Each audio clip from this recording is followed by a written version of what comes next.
round table, not round the square or triangle. We come to hang and the gang on Fridays as we're able. We play well here in Camelot, we are chums and fun, but Camelot. We're at the round table, our host is formidable. He runs his train, lots insane, but sure he's quite unstable. He's automatic Camelot, but seems never to have done a lot.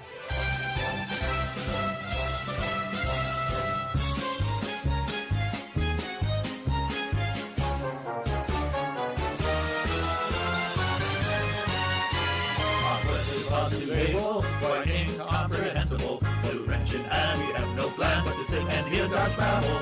It's a lazy time in Camelot. I have to shake my bum a lot.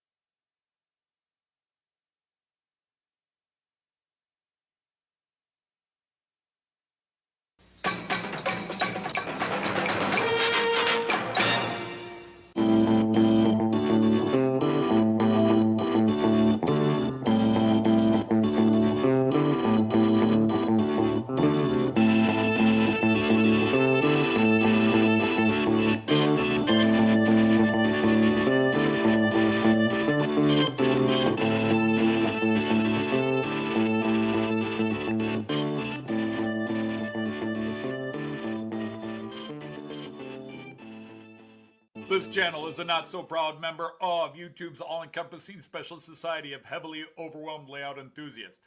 Check any railway show, check any railway club, check any layout, check your own house. You'll find one of us somewhere. Warning, the content of this stream is not suitable for children under the age of 16. The topic, language, themes, attitude, and personality of the presenter is not appropriate for anyone, much less children under the age of 16. Topics discussed will not center on trains and will focus on anything except politics. It just happens trains are running.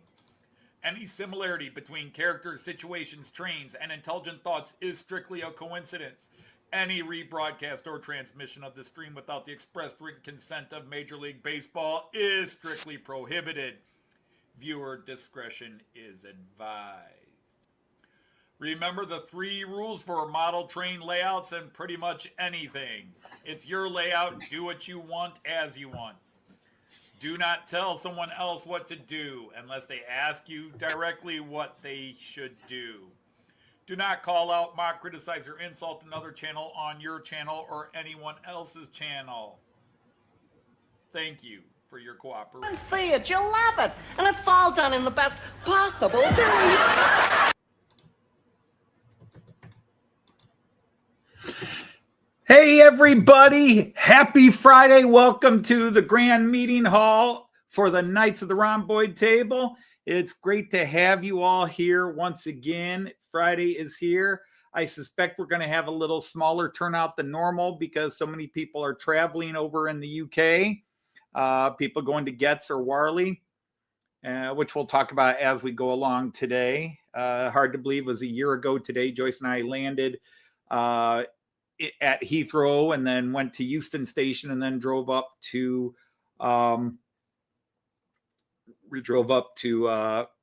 Milton Keynes, and the wonderful people at the DoubleTree let us get into our room several hours early. So wonderful of them. It was very nice.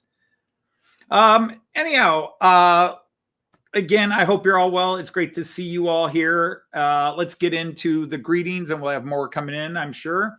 But we have Sir Christophs from Modell Eisenbahn. Hab null. Hope you're welcome. Hope you're well. Sir Colin of Wykes, thank you. And I thank you for granting me the privilege of adding you to the cast of Matt Clark characters.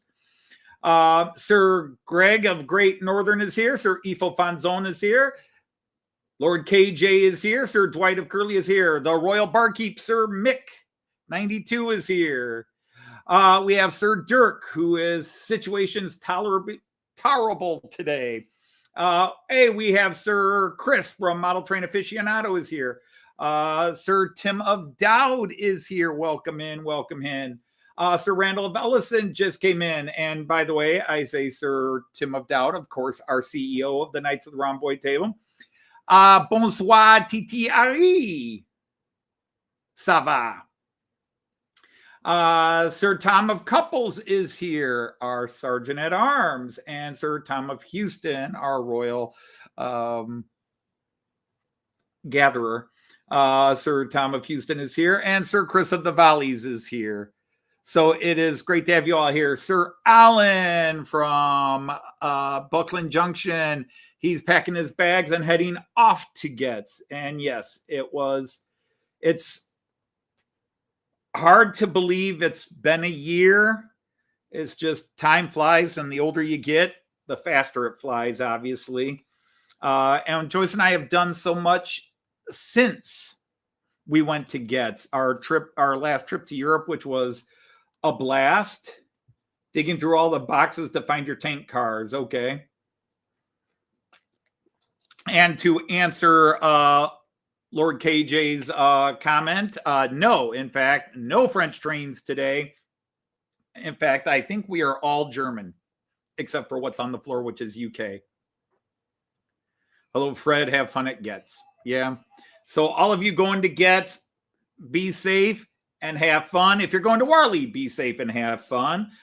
Joyce and I managed to do both. We went to Warley on Saturday morning, then Getz on that Saturday afternoon, and then we spent Sunday at Getz as well.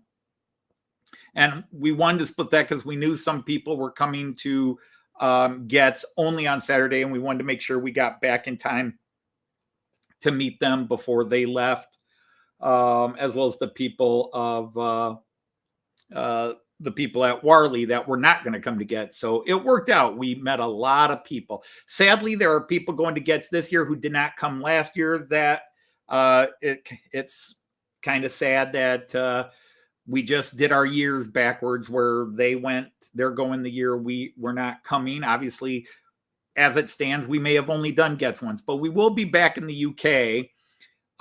Now, again, last week I asked my UK friends, Joyce and I had been talking that in our trip to the UK, we'd go to York and have a big get together at the York National Railway Museum.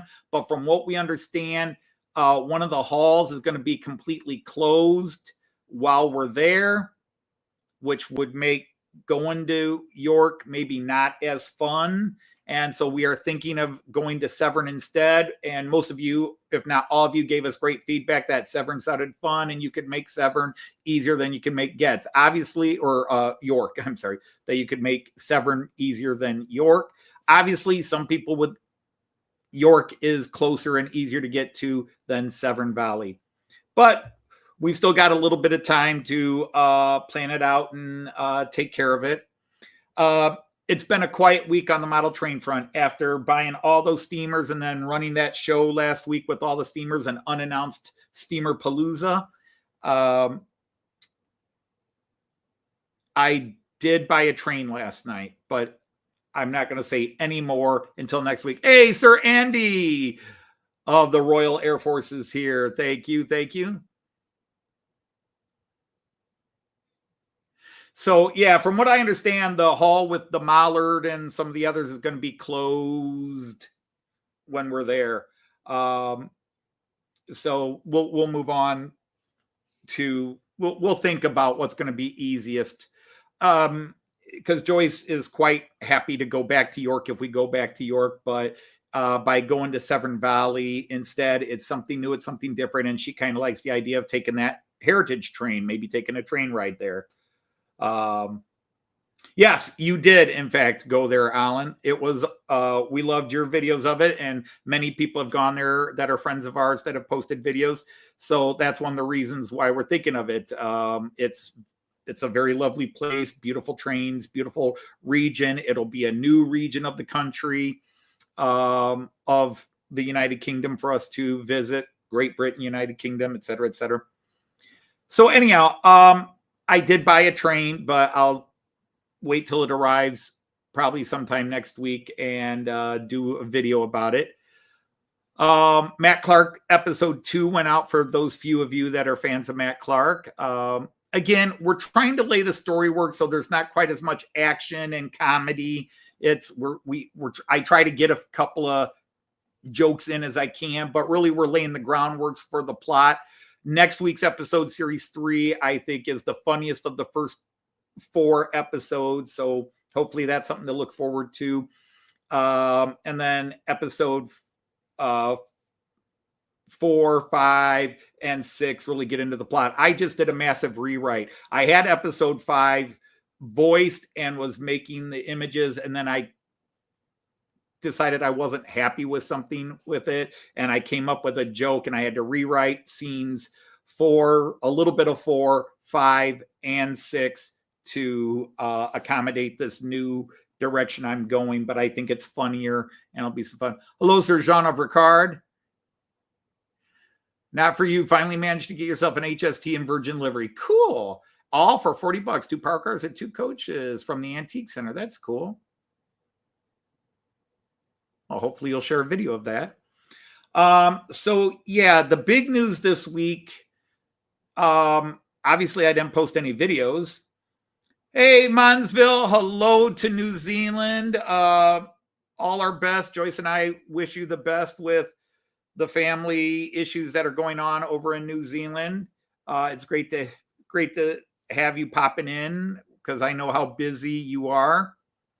But anyhow, the big news is our oven died. We've had it 10 years, and I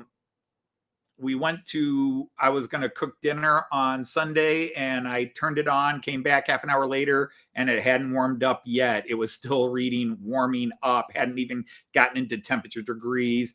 So I spent parts of Monday and Tuesday and a bit on Wednesday trying to fix it. I talked to Joyce, and Joyce just said, forget it.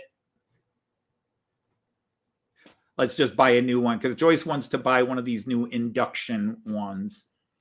But it's going to be an electric stove, but it's an induction top, although supposedly it's a dual oven induction, and it's supposed to do like air fry and induction and electric cooking in the oven part, as well as the cooktop being induction. So we had to buy all new cookware because you have to have special cookware to work with the induction cooktop, but that's where we're at. Yep, EFO already covered that. Yep, it means you have to get the specialty, but that's okay. That is actually okay, because Joyce and I are still using the pots, the pans, the frying pans, the saucepans that were our wedding gift. So 38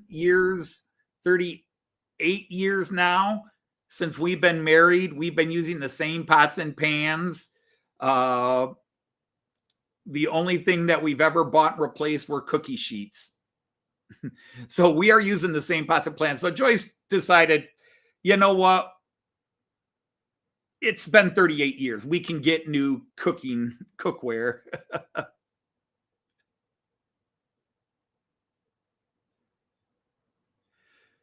Betty, I've been induced. Oh, well, there's that too.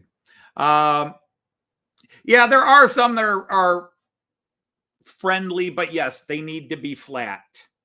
But they basically just say some of the new materials need to be different, blah, blah, blah. We're going to have to learn how to do it. That's all I can say. It will be a little bit of a trick to go all new. Well, hello, Simon. Did you make it home, or are you still on the ferry?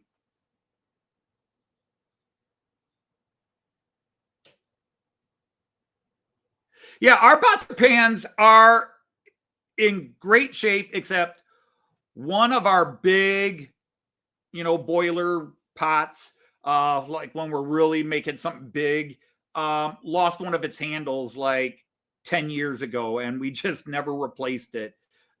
We snapped the handle, the metal broke off, and so never replaced the handle. It was just one-sided, and so you'd have to make sure you had a really good oven mitt to lift the handle and hold on the other side, but that's it.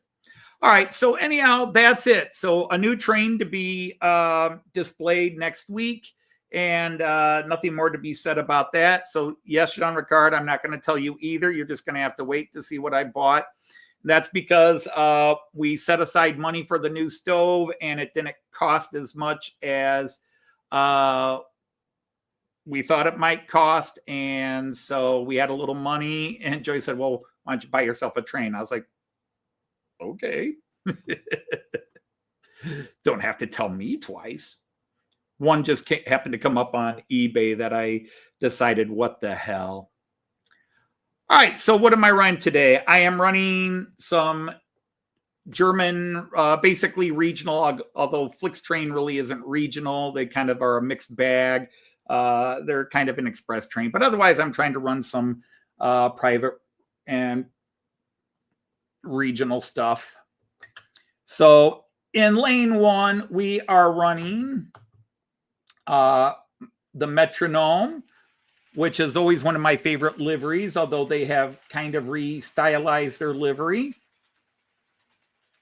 Metronom is a private company based in the town of Uelzen outside of Munich, and they basically run routes in and out of Munich to various places in the north. Lane 2 is just a regional. It's a DoSto with a class 146 that's going to be running here for us. Whoops! Except it's going to abandon its cars. Hey, dude, what's up with that?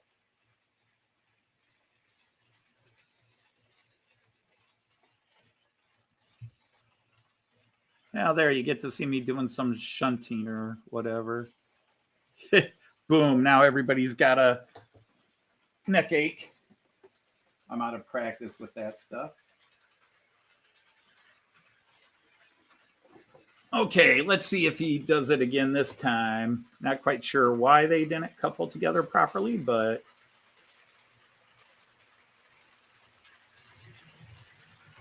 I can only hope that's the only gremlin for the day.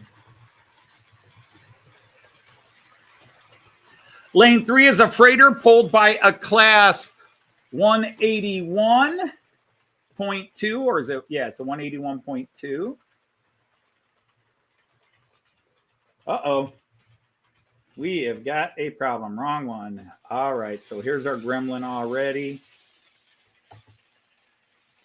What is going on here, guys?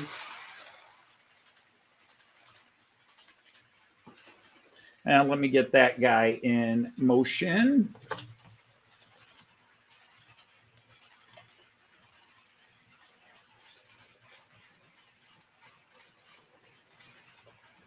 Running the container freight.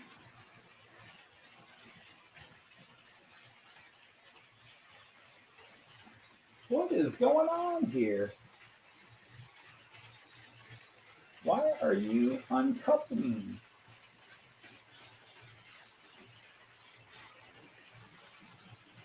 Huh. Whoops. All right, let's try it again. That's the second time you've uncoupled, and I better keep an eye on him for a little while.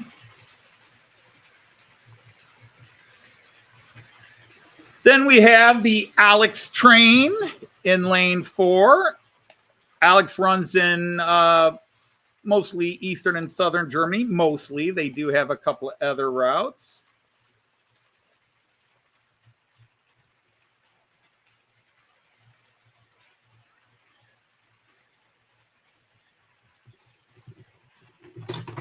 We used to have a guy that was a member of the Knights of the Round Boy Table for a while that worked with Alex Trains. Haven't seen him in a while, so I don't know if we lost him or if his job just makes it impossible for him to join in. So now we have the Flixtrain, which is... Now, Joyce and I took a Flix bus from Copenhagen to a ferry, and then the ferry across to Rostock, and then took the bus the rest of the way into Copenhagen. And it was fine for a Flix bus. It was fine. I mean, bus is not my favorite way of traveling, but it was a lot faster than trying to go to Copenhagen and go all the way around to Rostock that way. It was like a 3 to 4 hour trip versus a 10-hour trip. Okay, one of the guys, yep. The bugaboos are out in force today.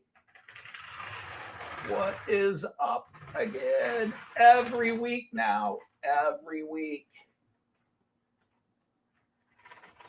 One derails, one uncouples. One derails, one uncouples. And it's different trains on different lines. What is going on anymore?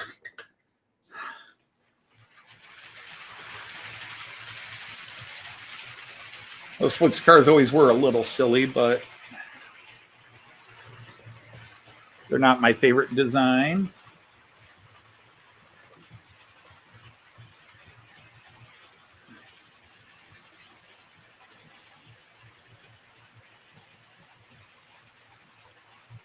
So now I'm just being slow and careful to keeping an eye, see if we can get everybody going.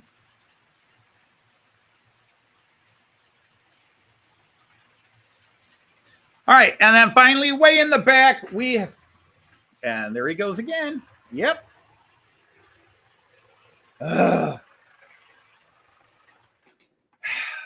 What is the problem here, dudes? Why are you two locking? You clearly are not.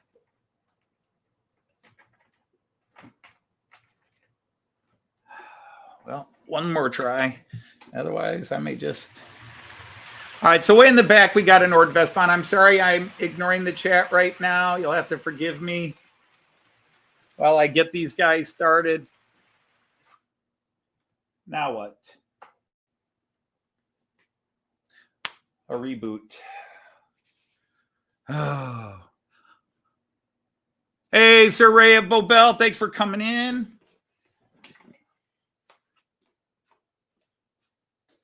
Not sure why, but something just shorted my system out. It's not you. It's not you.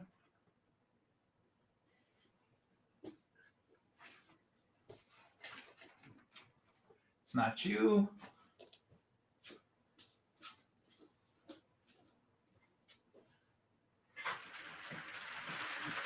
I don't see anybody off.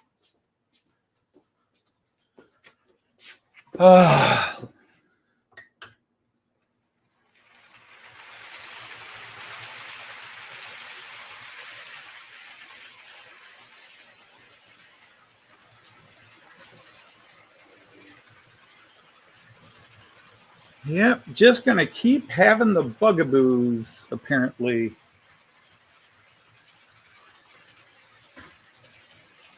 That didn't sound good.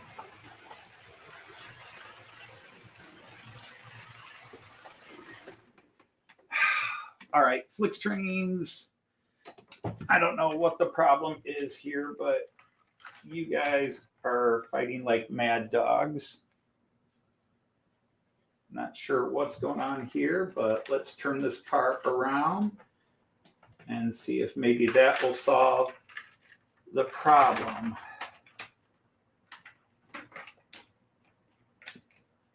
Not sure why you two are knocking each other off.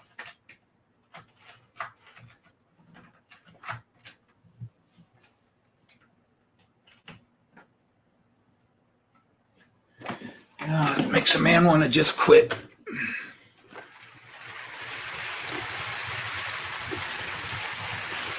Anyhow, so who else?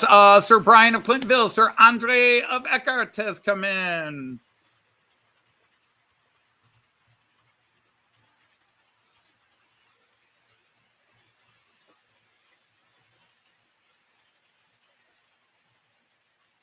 Okay, that's what I thought.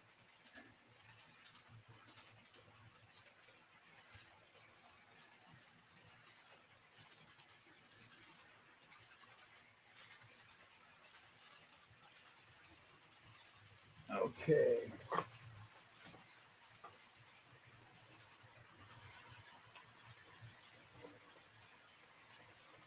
get that freighter in motion. been a while since I ran the 181. So let's see what's going on in the chat.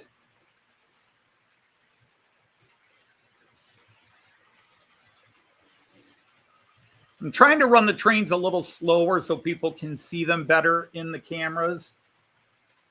Some trains I do have to run a little faster because they need a little momentum to get up the incline.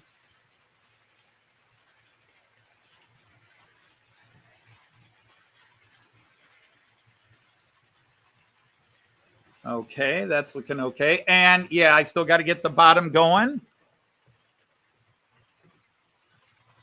But I'm trying to make sure the top is going good. On the bottom, we've got that gorgeous Scotrails Dapol Class 68, which I just love, which I picked up a year ago. So happy year anniversary. Actually, it'll be a year anniversary tomorrow that I bought it. Because I bought it, well, it'd be 52 weeks tomorrow.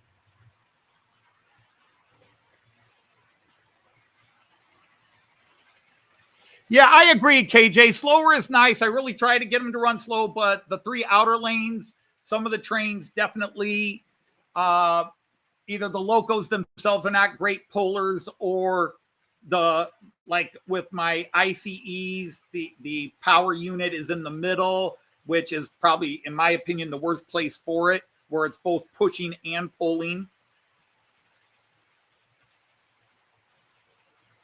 It pays to be picky. Oh, okay, I see.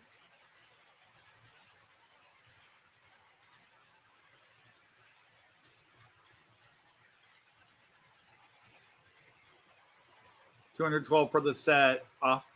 Oh, nice. Well, everybody's now done at least 3 loops without an issue, so.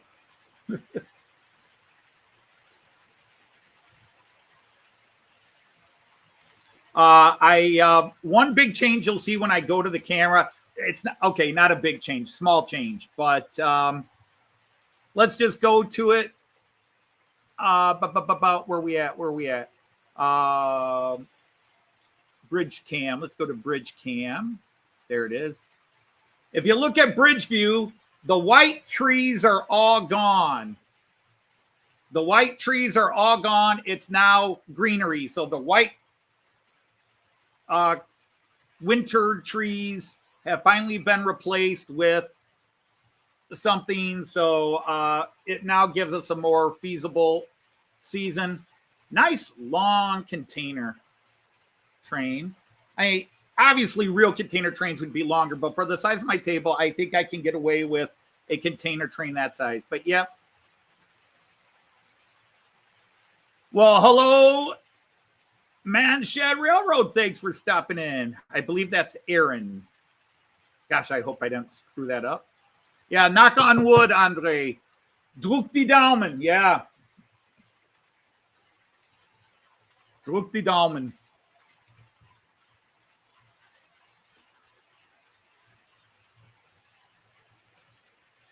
They're waiting for me to look away. Yeah, well, I'm looking all over the place, but and to be honest, I did not test run these guys in as well as I normally do.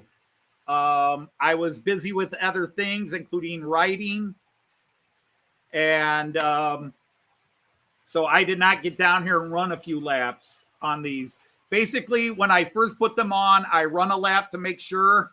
And then I come back later in the week at, like Thursday or Friday morning, and I run a bunch of laps on them. But I was working on the stove and doing some writing. And when I'm writing, I don't like to interrupt the writing. Joyce will come home. Hey, I thought you were going to do the dishes today. I said, yeah, but I got writing. And then she just nods there and goes, I understand.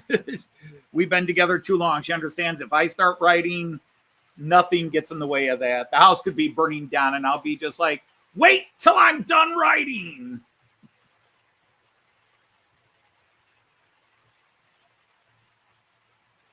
Hello, Sir Brad of Willow Creek.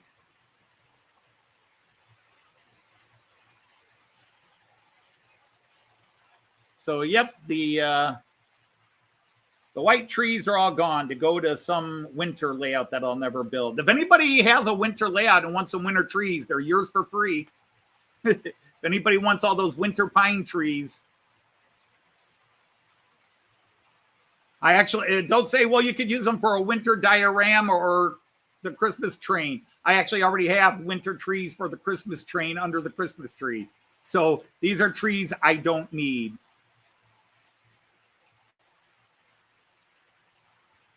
Well, hello, Sir Anthony of Downs. Welcome in.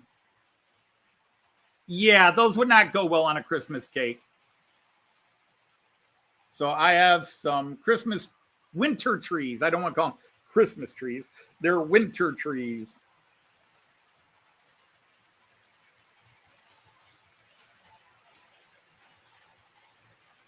The only problem is when somebody else named Anthony comes in and I start seeing everybody saying, hi, Anthony, I start going, wait, I already said hi to you, didn't I? Oh, wait, it's the other Anthony.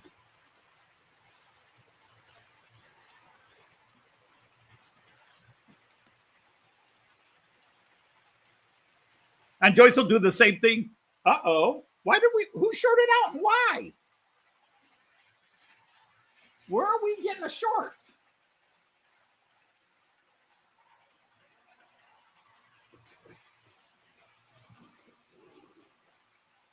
Yeah, knock on wood and oops.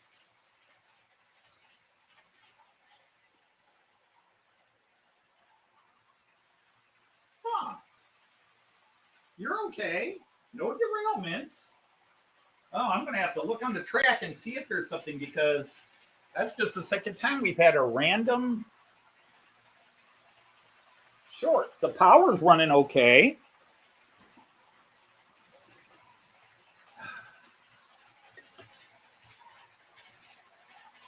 Oh, that just rebooted again. Uh-oh, is my show ending today?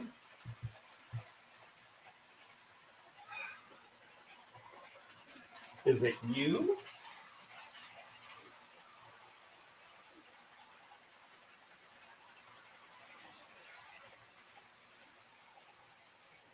You're okay.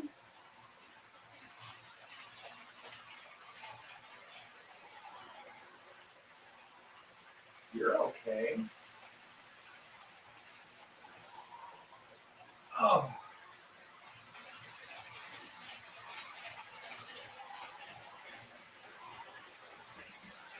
Huh.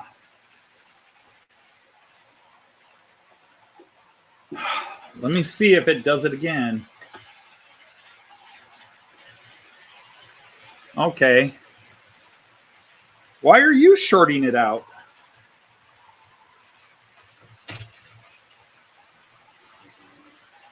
Sorry, the short out seems to be my NordWestBahn, my little class 648. Something must not have been on properly. Huh. Well, I'm just not going to run the inside lap today. I'm not going to try to substitute it out for now.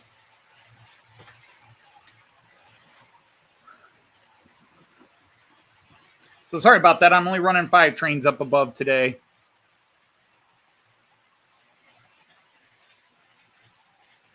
Let's get to a camera where we can see everything.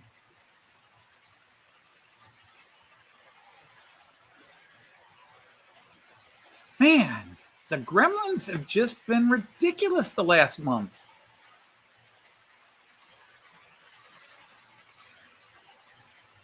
I cleaned my track 3 weeks ago, but then I bought all those new trains. I wonder if... Hey, Sir Andy of Dobson. I want your money back. Yeah. Yeah, I suppose... Oh, no. Now we just shorted out again. Gosh darn it.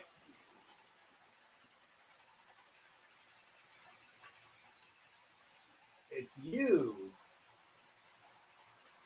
What is going on with you?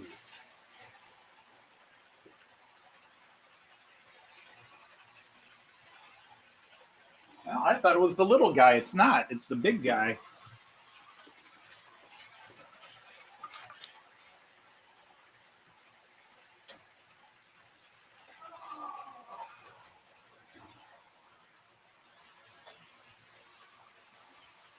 Because I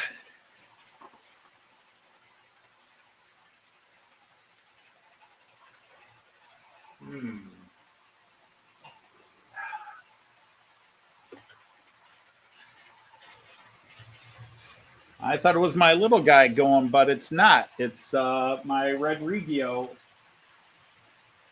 It's messing up on this one corner. I don't get it.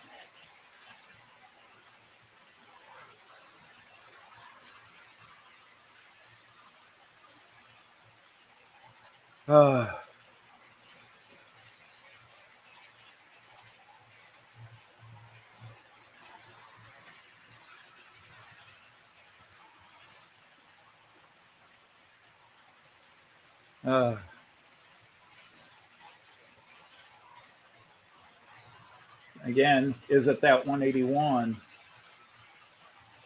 But that guy was derailed on this corner.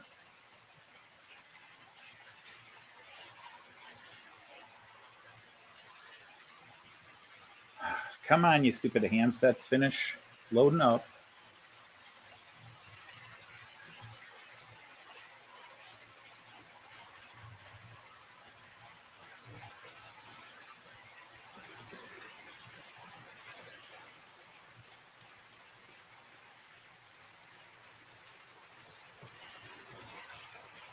All right, I'm still trying to source why, because it's shorting out my system consistently.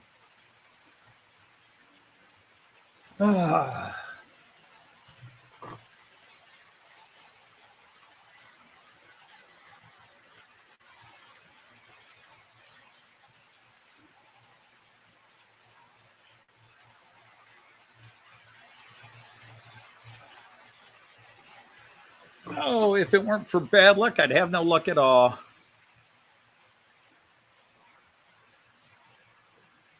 And nope, the Alex is still going.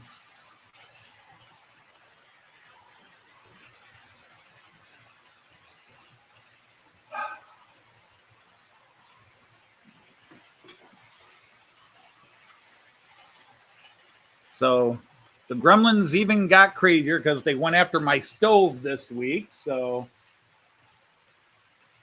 let me see, is there something on the track up there that you're hitting?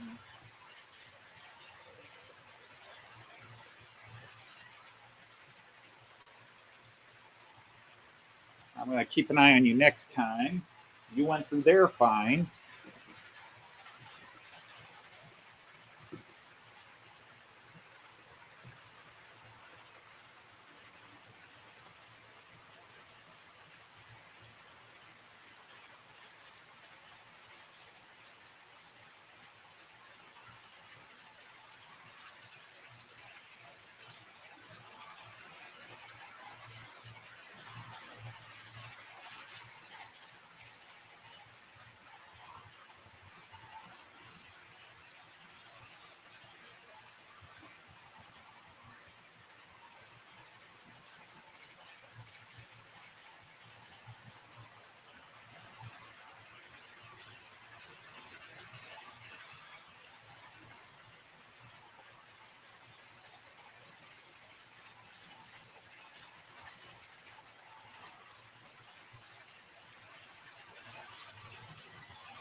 Oh my God.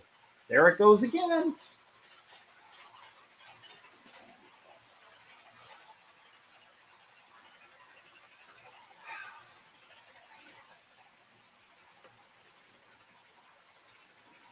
Sorry, my friends, it's going to be a long day, apparently. I cannot figure out what is causing the short. But it does keep happening with this train on this corner, which makes me think, you can see right here, every time I've had a short, it's been this train on this lane at this corner here. So I'm trying to figure out why it's doing that.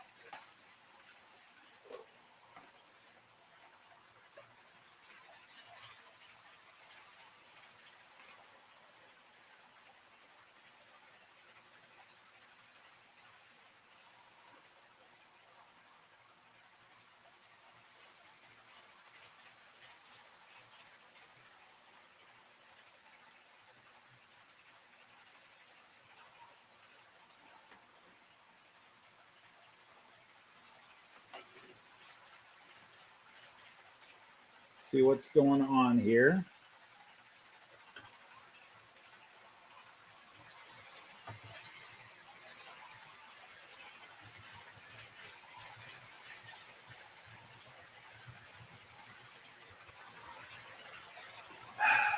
I am really trying to figure this out, why it's shorting out, but every time it shorts out, it's this. I might just change the locomotive on that one. And see if that's a problem. I don't know if it's the car or the locomotive. Yep.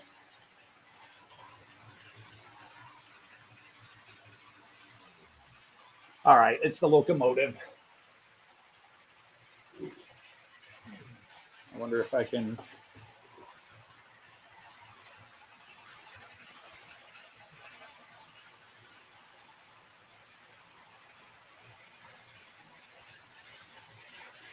Oh, something with this locomotive is not acting right. Why don't you do this when I test run you? Now, again, like I said,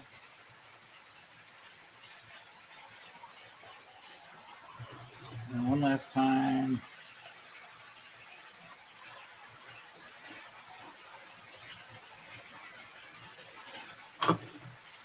Nobody's in the picture right now.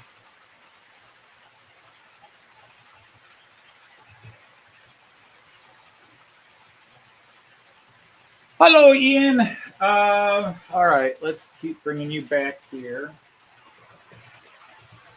and see why you're acting up. But clearly, it's the locomotive, I think, because you just went bang on the point going the other way.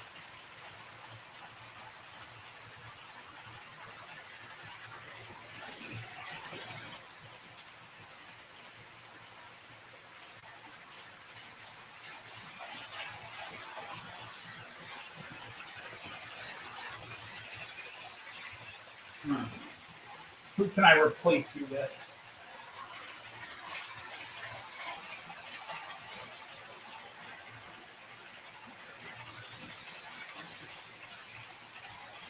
All right. Oh.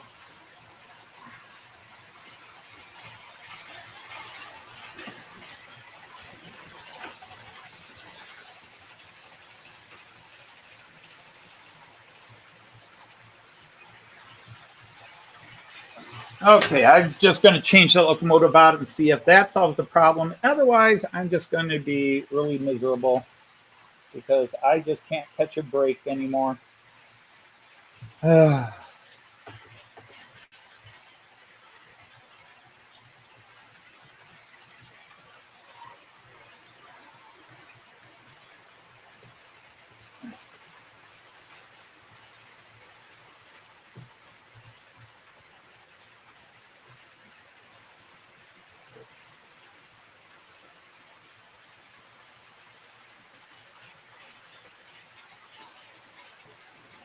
Well, I'm sorry about that, my friends. I just continue to be snake bit.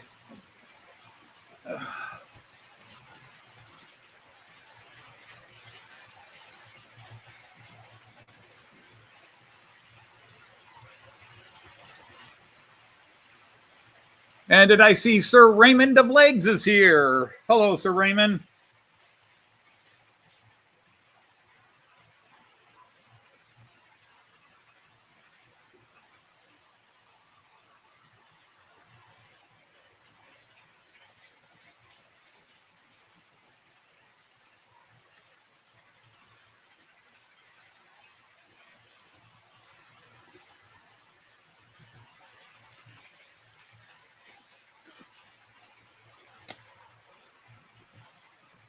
Well, like I was saying, it sounds arrogant, but I went so long where I rarely had any errors at all. Everything ran and ran smoothly.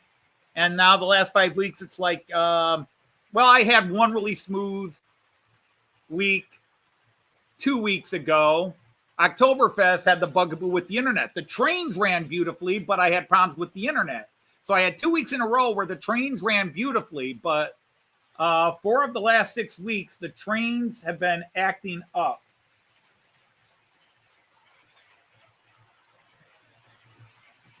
but it's different trains, different reasons. I cleaned my track a couple of weeks ago. I keep looking to see if there's like a piece fell off and it's gotten on somewhere. But yeah, it's just one of those weird things.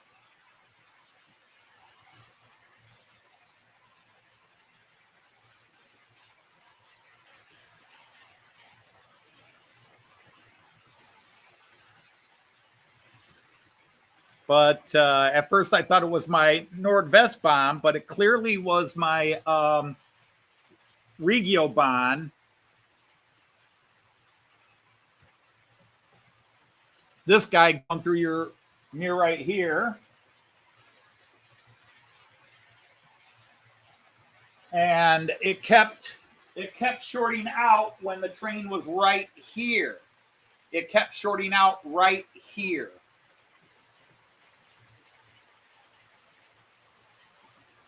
Every time I had that short out, the Regio Bahn was right there. So the first time I looked, and the first passenger car was derailed. So, okay, let's fix that. And then the second time we shorted out, it looked like it was derailed, but I'm not sure. Fixed it. Then I turned it around, and then I ran it in reverse to bring it back, and it banged onto one of my turnouts, which tells me it's the locomotive. Well, hi, Sir Andy of March West Junction. Thanks for coming. I was watching your video earlier before I went live. I did not get a chance to finish it, but it was a great tour of Warley there. I mean, they're both great shows. They're different. No need to compare them or say one's better than the other. As I said, Joyce and I spent some time at both last year, and we loved them both. But again, we didn't go to the shows to experience the shows. We went to the shows to experience the people. And so, you know, as long as we ran into so many good friends and colleagues there. Okay, where are you, camera? Where are you? There we go. Much better. A little more level. But, and the funny thing is with the Gremlins is, it's only like the first half an hour to an hour, and then all of a sudden everything stops being a problem. So I really have, even on the bad days, I have the 2/3 of it, everything is stable. It's just this first 45 minutes or so where it's like, okay, why is this not working? Why is this acting up? Okay, I've got it's nothing bad at all. I just went to, which one is it? Is it you, Alex? Okay, Alex, I'm going to turn your lights on, which is going to stop you because after the last reboot, you were just running on memory and not on settings. So there we go. You're good. What about you? Okay, Flix will do the same thing. So let's go to Flix and get him straightened out. If I hit the light button, he's going to stop for a second.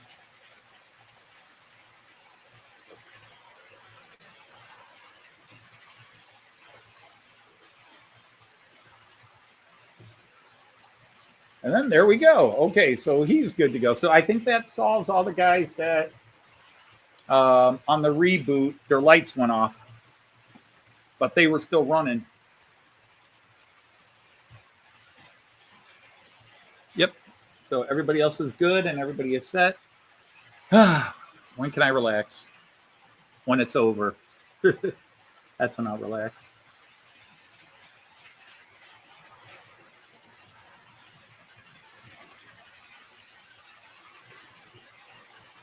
Whoops. I bumped this camera a bit. Come on, camera. There you go. That way we can see everybody. Actually, I think you're running fine. You're a little fast, so let's slow you down a little. All right, so I'm going to have to see what was wrong with my 146. It might just need... It's the 146 that I think is what was acting up. That is my oldest owned loco. That is the first locomotive I ever bought. The first train I ever bought was a ICE 3, which is sitting over on the shelves. but the first Loco I ever bought is that Class 146, and it's probably been run more than any Loco except maybe the Roco Railjet. It's got more miles on it, more hours on it, because I ran it so much the first few years I had it when I didn't have a lot of trains. Now it doesn't run as often because I've got so many trains. But, danke,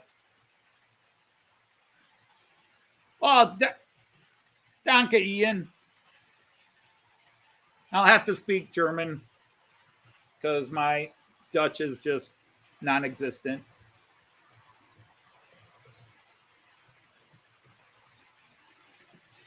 Mein Niederländisch ist Quatsch. Ich muss Deutsch oder Englisch sprechen.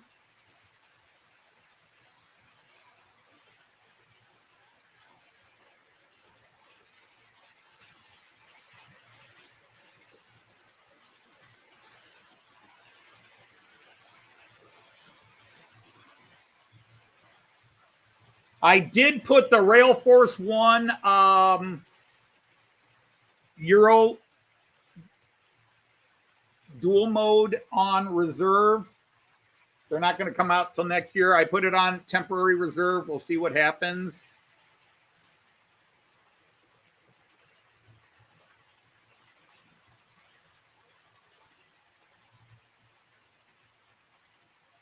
Okay, let's change views. You've been on this camera. Everybody's over here. Let's do the...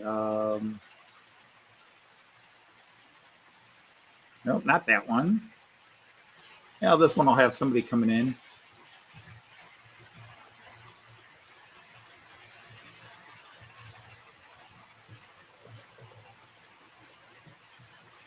What I'd really like to do is get a camera in the middle there where those trees are, but there's just no way I could do it unless I did it hanging down from the ceiling.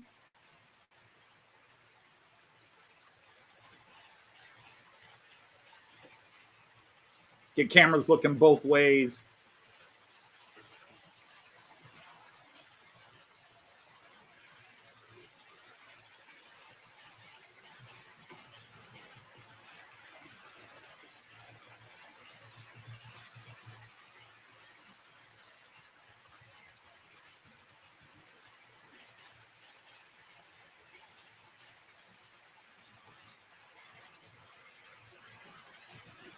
All right, let's see what he's sharing now.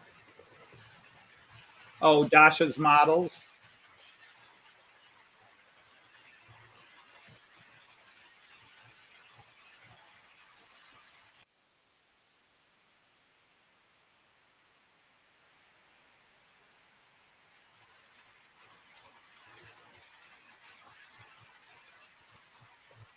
She says she's a scale modeler, but what scale? You're just a modeler. Scale modeler to me means that you model in one scale. What about a button camera? If I could get it to work, there's an idea. I wouldn't mind coming across like the next laptop computer in my house that dies. I might just take the camera out of that, wire it up into a USB, and load it into my computer that way, where it'd be unobtrusive, or or even stick it on the side of a house. Because like Hi from H&H Express did that. He put put really micro cameras inside a couple of buildings on his main layout. Now it's been a long time since he's he's rebuilding part of his main layout, because he's got two. He's got the caravan layout, and then he's got his main layout. And he is rebuilding a couple of sections, rewiring a couple of sections of his main layout. But it's really cool because he had some cameras in some of his buildings that give nice shots of the trains, but the cameras aren't being unsightly on the layout. Hey, search on a Mystic Railroad.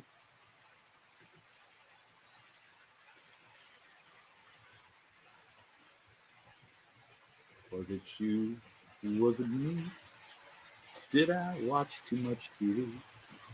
Is that a hint of accusation on your heart?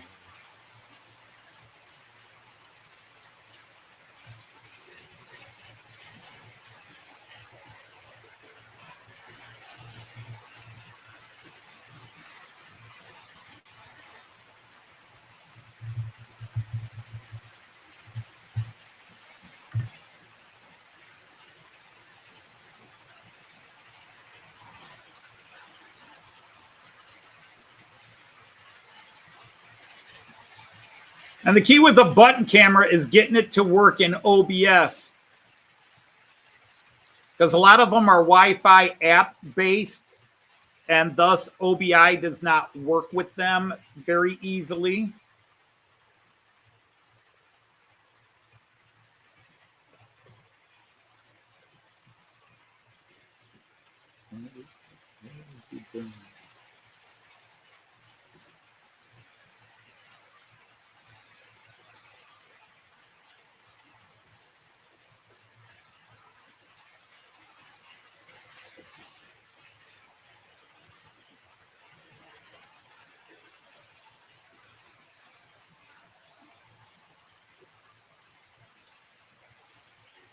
See, the one thing I want to figure out how to do in OBS is to see if I can do scene transitions on timers where it will just randomly go through the scenes itself. I know it can be done. I just can't figure out how it's done.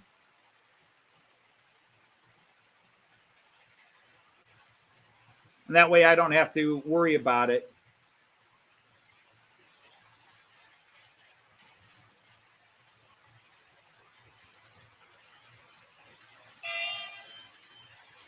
You don't say.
Oh, that's a great opening shot on that video, Ifo.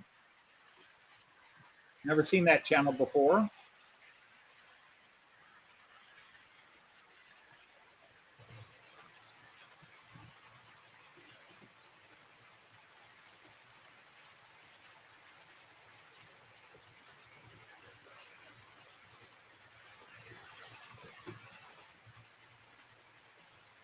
All right, Brian, I'll take a look at it because I was just looking on Amazon for just to, because every now and then I look at them, but they're always connected. You got to download the app, but maybe a wired one will work better. Of course, I'm almost at the point where my computer, every time I try to add another camera, they start fighting. I think I've hit that. I have 12 portals on my laptop. I have 12 USB ports on my laptop. Actually, 14. 2 of those portals, no, it is 12. Yep, 12. And then 2 of those portals, I have self-powered hubs plugged in. And then I have 2 cameras in each of those portals. The other, no, it is 14 portals. The other 12 portals have 1 camera each. And anytime I try to add another camera, one of my other cameras doesn't like it. So because even if you try to add 3 cameras for most even self-powered hubs, they don't like it. Because your computer reads it as a camera on the same address. But I have a couple places. I have more places I want to stick cameras. I've even set up a new all cam mini here.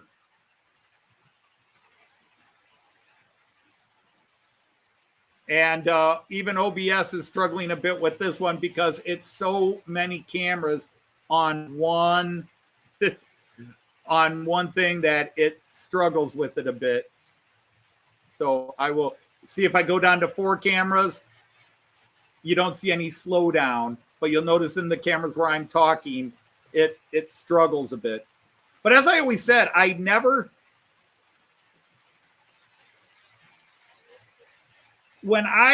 before I ever did a live stream, I had 5 cameras on this layout. Before my first live stream, I had 5. I think I did my first live stream with 5 or 6. But my very first, long before I thought of live streaming, I had multiple cameras on this because I would run my trains and I had the cameras in places where I couldn't see the trains from those angles. And I thought it would be cool to see those trains. So for example, this one, the one I don't show you guys a lot, just because it's where that trains come through. But if I get to it fast enough, you'll have one. This shot, which I love this shot. I love this shot. And so it was one of the first extra cameras I put in was this camera in this back corner because that's in a corner of the room. And I love this shot because you can see the train coming and then you can catch it going around the curve and it gives you a great view of the train. So this was one of the very first, one of the first added cams, because the very first cam, I forget which one was the first. So when I started doing the live streams, I already had cameras because I wasn't getting cameras for live streams. I was getting cameras for giving me angles of my trains I couldn't see sitting here at the control panel.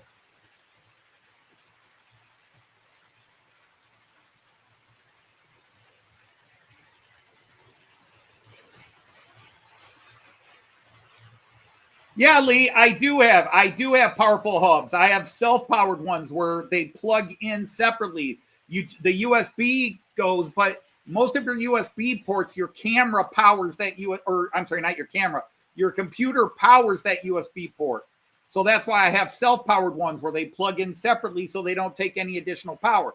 The key with running multiple cameras is both the quality of your video card, the quality of your motherboard, but also the number of signals you're sending. Okay. You got to remember, I have 18 cameras plugged into this computer. Not plugged in. I have 20 cameras connected to this computer. 16 are plugged in.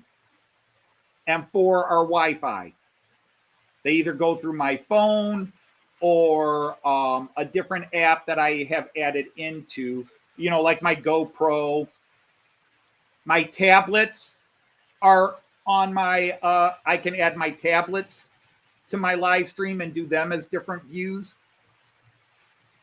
So there's a lot of things at play when you're running as many cameras as I do. And I don't say this as a challenge. Oh, no honoring of the 100 years DB class. No, I know they've been having the 100th anniversary. I didn't know today was the special day. So no, I did not get out my 101s. Otherwise, if I thought about it, I would have done it, EFO. I would have run 2 or 3 of my 101s.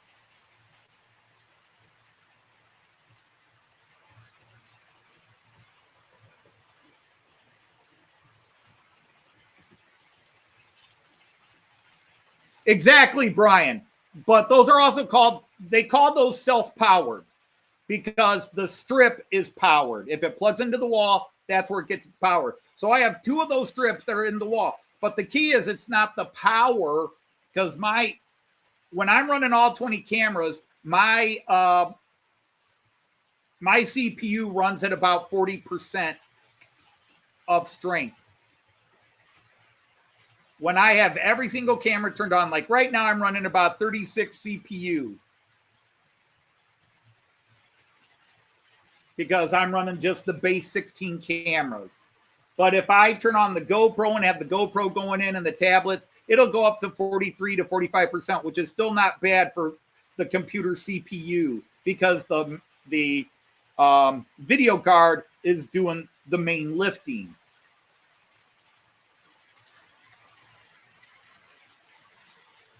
Well, welcome, Travis, the Adventure Dad. Well, Travis, first of all, welcome in. Let me knight you. So what is my favorite train cam? As far as my layout goes, it's hard to pick one. I like this one. I do like this one when you can catch the train going through,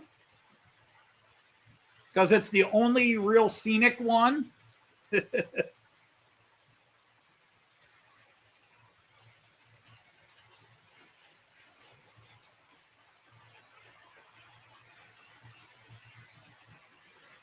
I'm waiting for somebody else to come through. Well, it's coming through the other way. There we go. So I do like this view because you can get the trains in the foreground and the background. And then this camera. I like this one because it goes across and you can see all the trains. You can see everybody running. You just don't see lane 1 or 2 very well because they're tight to the corner of the camera. But you get this nice broad view across. Yeah, my layout's very flat. Hey, Sir Randall of Ellison. Travis is a friend for your club. Awesome. That's right. I saw him on your last live stream.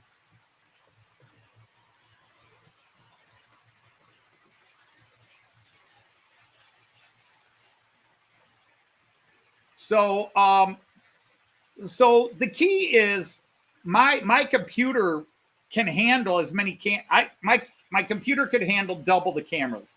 The problem is the video card and the computer, after you add so many cameras, when you start plugging them into multi-ports, even powered multi-ports or hubs as we call them, to the computer, they're all coming through the same port address. So even when you buy that multi-tap with 10 and you plug in your dongle for your mouse and your dongle for your keyboard, or maybe you have like I do where the keyboard and the mouse are on the same Bluetooth dongle, and you plug in a couple of cameras, maybe you can get away with 3. And then you plug in a memory stick or an external hard drive. That's a lot of information going through that hub into that one hub space. And that's why really the most you could probably pull off on a hub is 3 cameras. Even with one of those 10 hubs, odds are the most you can pull off is 3. You have to have dedicated USB ports. The more dedicated USB ports, that's why I have the motherboard and the computer, which this guy special built for me, because it had the most dedicated USB ports of any brand out there at the time he built this almost 2.5, 3 years ago.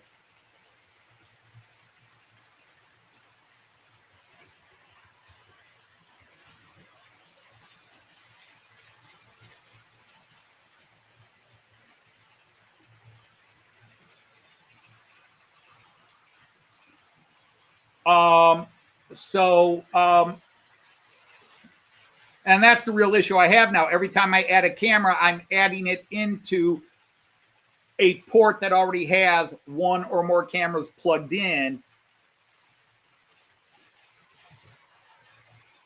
But I could keep adding tablets. I could get small tablet cameras and keep adding those in as Wi-Fi cameras. I just have to use Video Ninja.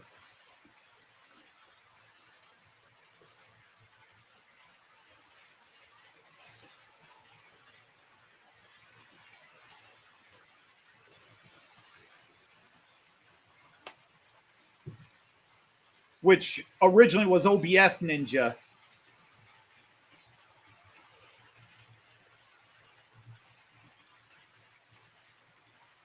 Yeah, that's true, Raymond. A lot of the cameras you buy, like eMeet cameras, are generic Logitechs. E-meets are either made by Logitech or the same company that makes E-meets also supplies Logitech with theirs.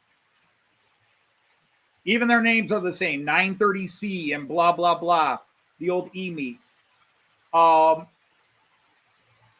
like I have 6 or 7 different Nexigo cameras of 4 different varieties. And they're all, well, 3 of the 4 types are 4K. I run a lot of 4K cameras. I only broadcast in 1080, but I have a lot of 4K cameras on. So when I do solo cameras, like this camera is a 4K camera. Now you're watching it either in 720 or 1080, unless you're on a 4K TV. But since I'm going through StreamYard, it only comes out as 1080. But even that, the 4K compressed down to a 1080 image, it's still a clearer and sharper image than a standard 1080 camera.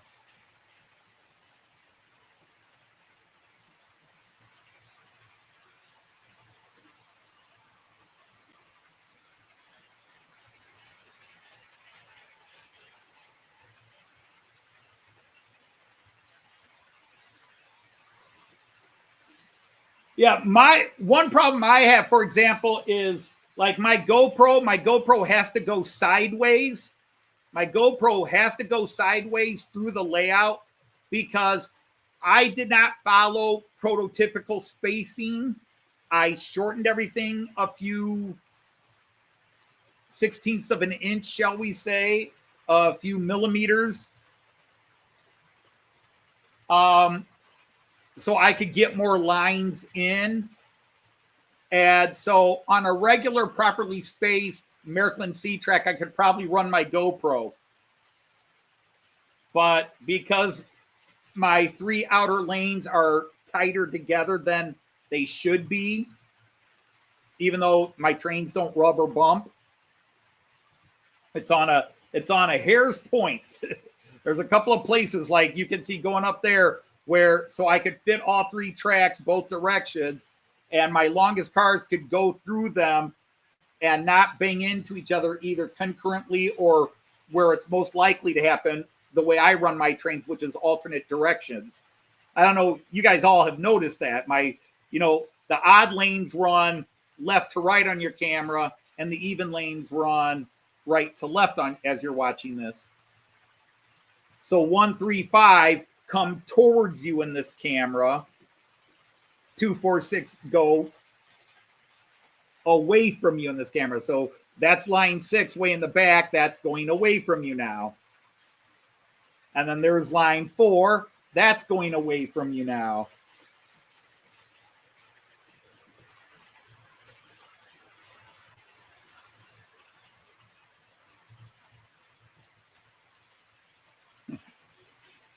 Yeah, a little smaller than that, Brian. Just a little smaller.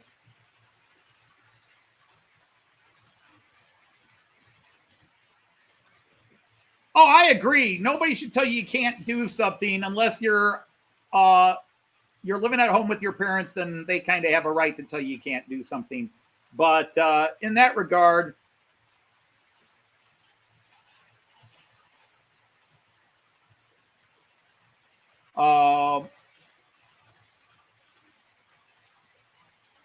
but rule 1 applies to most things.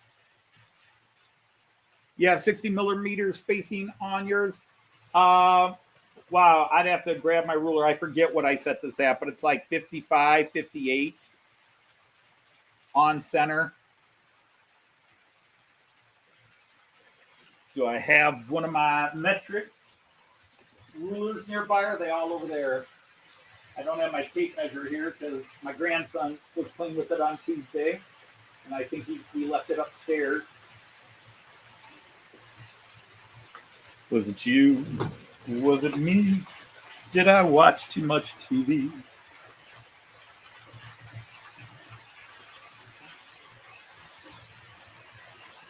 Oh, that's not the place to measure. This is.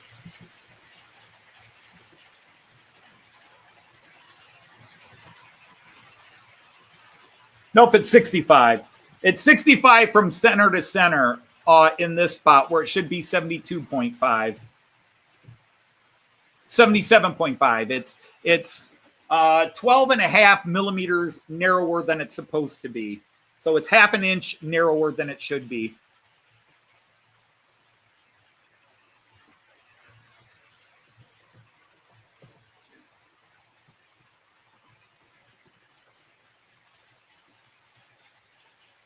Nope, it's about 2 3/4 inches.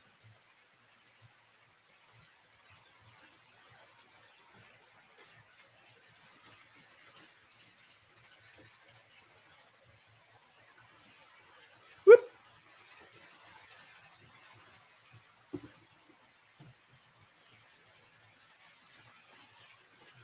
All right, bye, Ian. Take care. And actually, lanes 2 to 3 is probably narrower. Yeah, just about 2.5 on lane 3. 2 to 3 is 2.5 inches. But, I have to account for my true scale 187, my longest locomotives, but also my longest passenger cars, which are my longest pieces of rolling stock, which are my Roco railjets, both the Czech and the Austrian railjets. Those are my longest cars. So when I was building this, I was using my railjet cars to test, could they roll past each other and how far could I put the tracks together and still have those cars pass each other without rubbing, and doing it back and forth, all angles. Hello, Sir Brian, the Rock Rail fan. Sir Brian of Rock, the Rail fan. Great to have you here.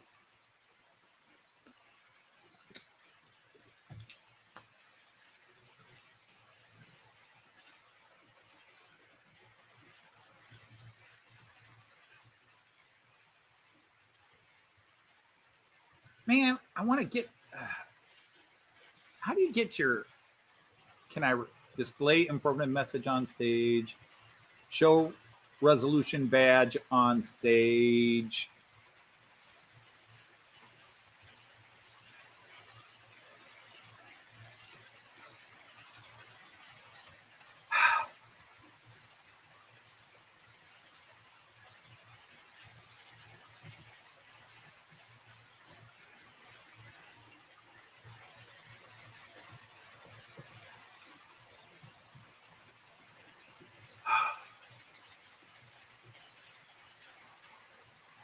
I want to get my name badge off because it blocks the view in some cases.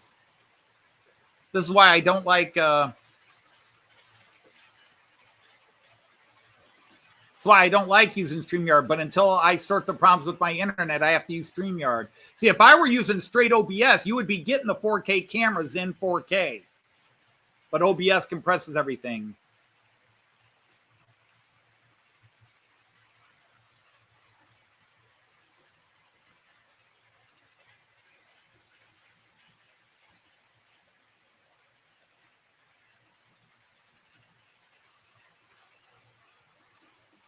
But yeah, how do you?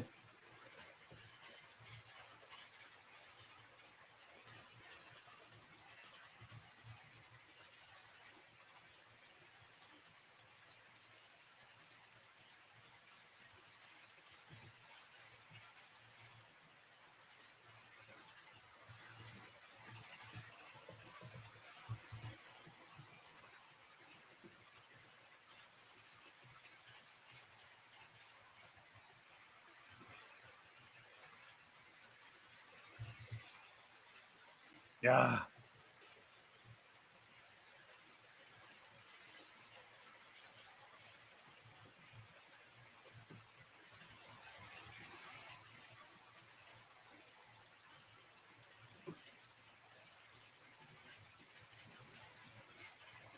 Yeah, now that you have centipede, yeah. So that was the thing.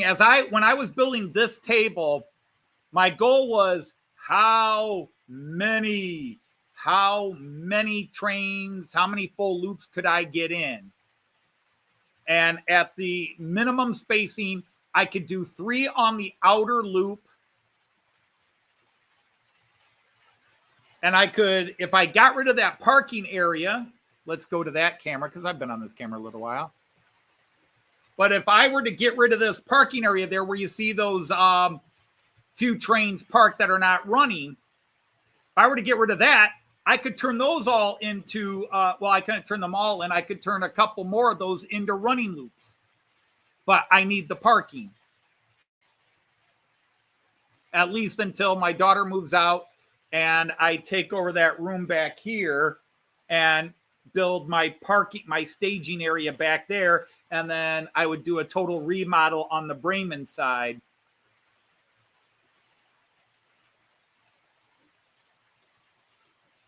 On the right side, there is a menu. Banners. Nope. Media asset. Don't have any. Style.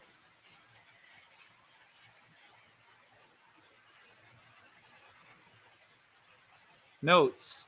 People.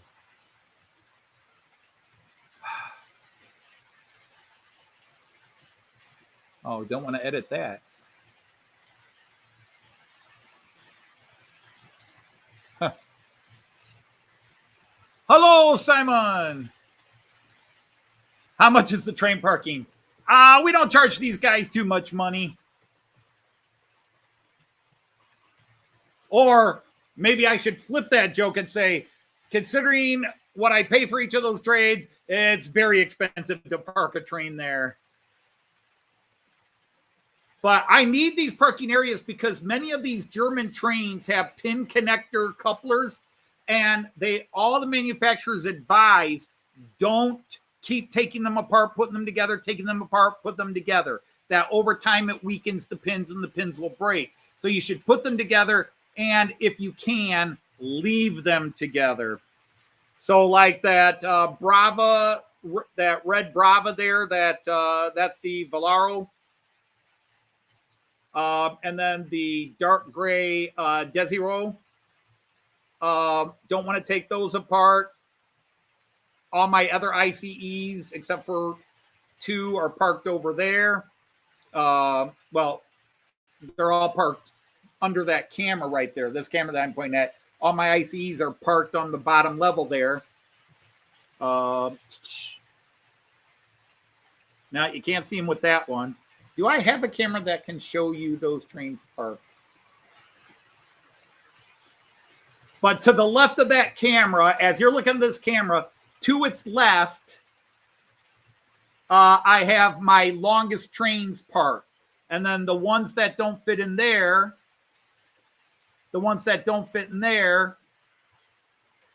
are parked inside here. So you can see that long blue, that's my Czech rail jet. And then I have a short ICE4 in there. That's the white one there. And in front of that is a Class 440. That's got pin coupler connectors.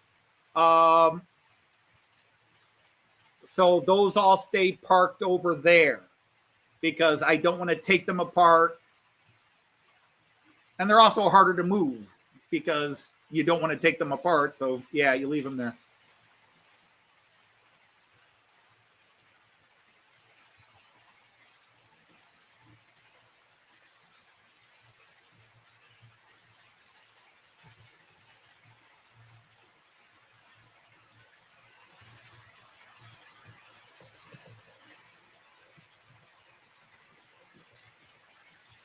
See, this lets you show camp. You know, a lot of people do that. They'll put the comments on stage, but I don't. It gets in the way of the trains. Y'all can see. Well, if you're on your phone, then it's hard to see the comments. But yeah, my internet is acting goofy right now because Joyce and I, we got to sort some other things out. But we're going to talk to a different internet provider because this this Verizon, their customer service sucks. The in-shop customer service is great, but for their Wi-Fi, you have to call and talk to people online.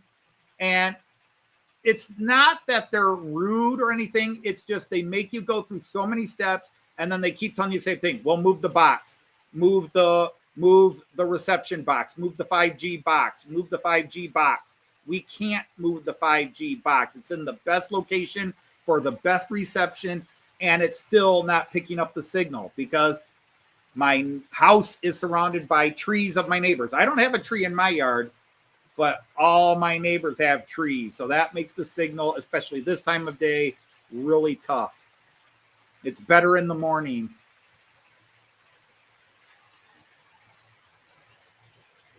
Yeah, see, that's the thing with Verizon Internet. You do talk to a real person, but they do go through AI automated, like, did you move the box? No. Why didn't you move the box? You know, your box just doesn't, or your signal's not good. So we want to go back to wired. The problem is our local cable company only gives us 10 up. And they're great. Their customer service is great. They fix your problems that night or next day.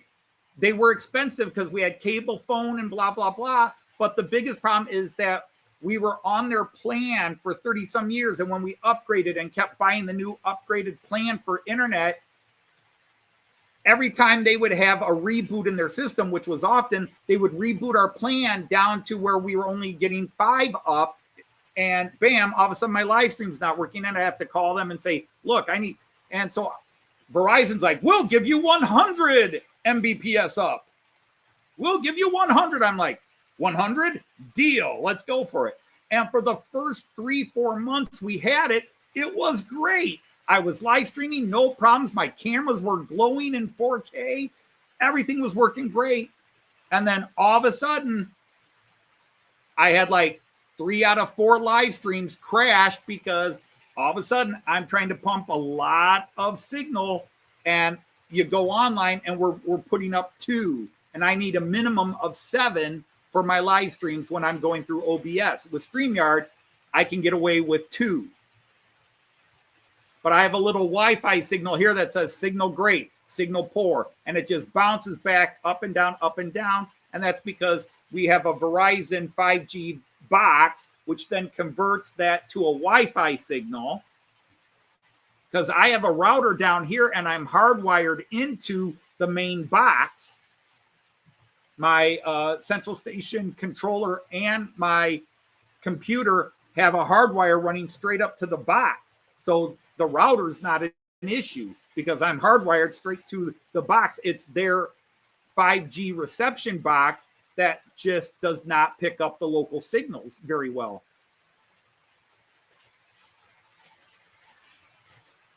Yeah, I do that. I want to talk to a real person.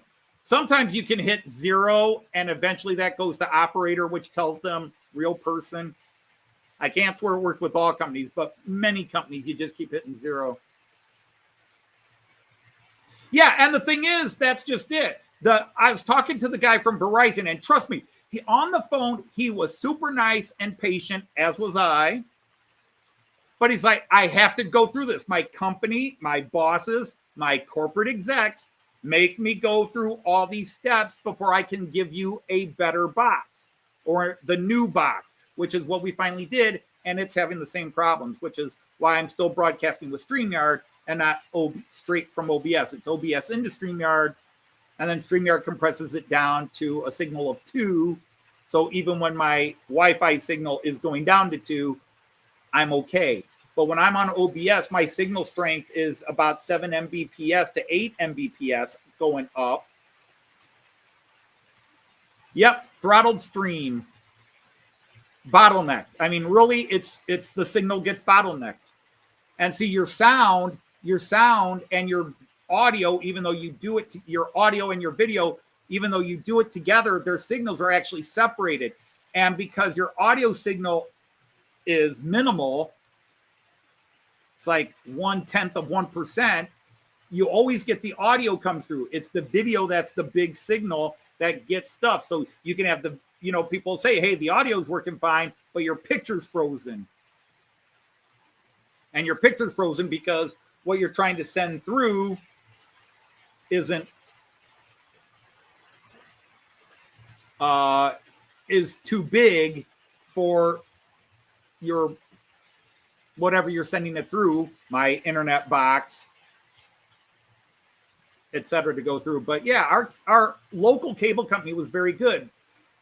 We're debating going back to them, but we're still last in the region to get their new cable system, their new wiring system that's going to give 20, 30, and 40. And if they would even just go up to 20 Mbps, guaranteed 20 up, I'd probably go back to them. But the thing is, we got a great deal from Verizon that if we did their wireless, we got a big discount on phones, internet, and we got a bunch of free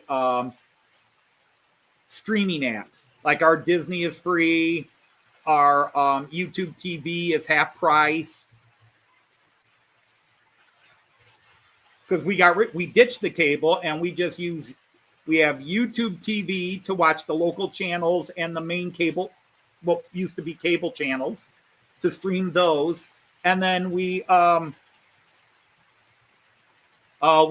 Disney, Peacock, Paramount, and we've got discounts on all those because of Verizon.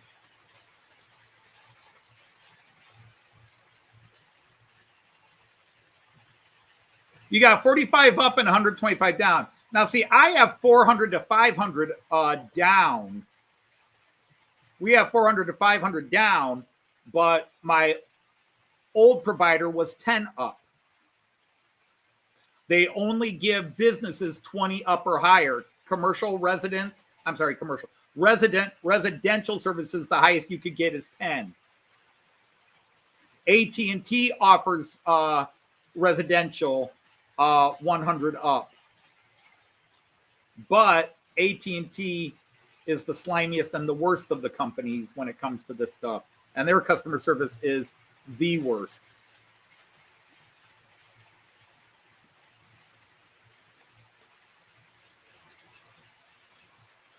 All right. Okay. You're going to do Warley on Saturday and Getz on Sunday. That's what we did last year, Simon. We did Warley Saturday morning and had a great time. And then we came back in the afternoon for the meet and greet at Getz for the Saturday meet and greet. And then they did a Sunday meet and greet, and we just stayed at Getz. We didn't go back up to Warley. And the reason we did that is that there were people that were going to be only at Getz on Saturday and other people only at Getz on Sunday. And we wanted to meet as many people as we could. And there were people we definitely wanted to meet. If I start naming people, I'll name everybody.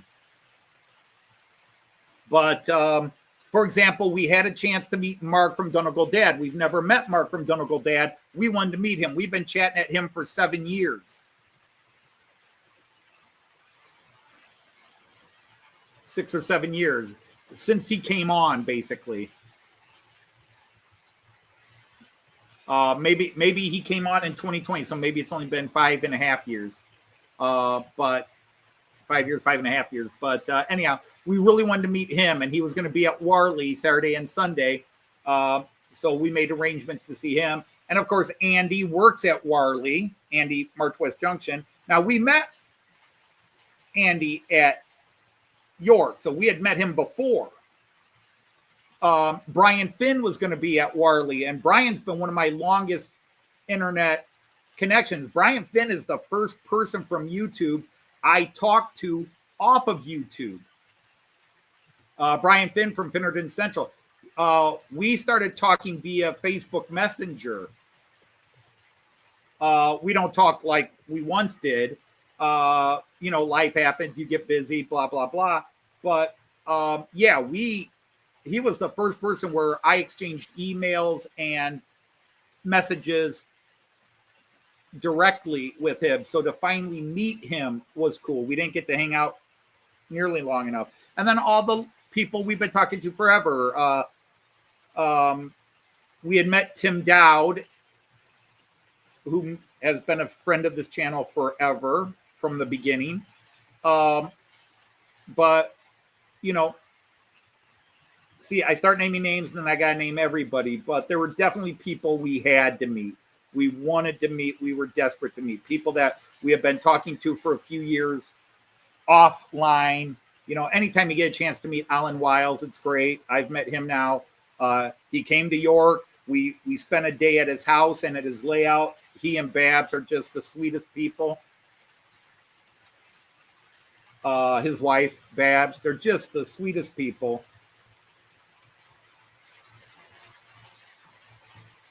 I got to meet Clive. I got to meet Mick. I got to meet Pete from Delft Junction, Mav, obviously Dino and Andy, Hot Dog Pilot. So many people we got to meet. My good friend Christopher from Christopher's Hobby Blog, and I'm not even going to try to pronounce his Japanese train channel name now, because he's got 2 channels. He puts his Japanese stuff on a Japanese train channel and all his other stuff on Christopher's Hobby Blog. But he used to be Sakura Densha. A lot of you might remember him as that. But we got to meet Alan Reynolds from Buckland Junction. We met about 40 or 50 YouTubers. Graham from Leamington Station. All of you we met. Andy's son Richard, who is such a brilliant young man. Hello, Eric from Bandon Eisenbahn. Eric, can I ask you why are you traveling for work in Germany, or is it just you went to visit family, and did all the family go, or Willie and that is home because school?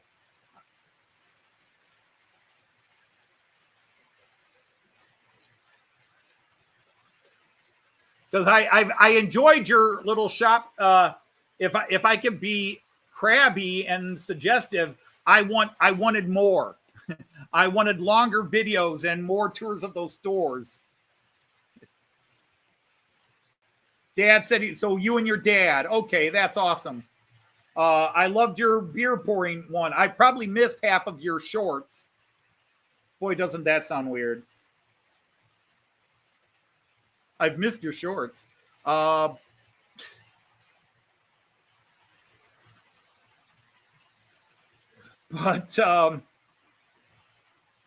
and you took Alex. Okay.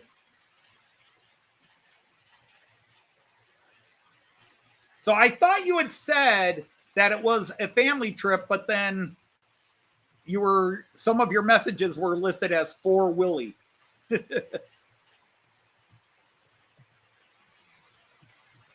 Yeah, never ask for a handy in the U.S. In Germany, you can ask for a handy, but yeah, in Germany you can ask for a handy, and you'll be fine. In the U.S., you ask for it, you might get arrested if it's an undercover cop.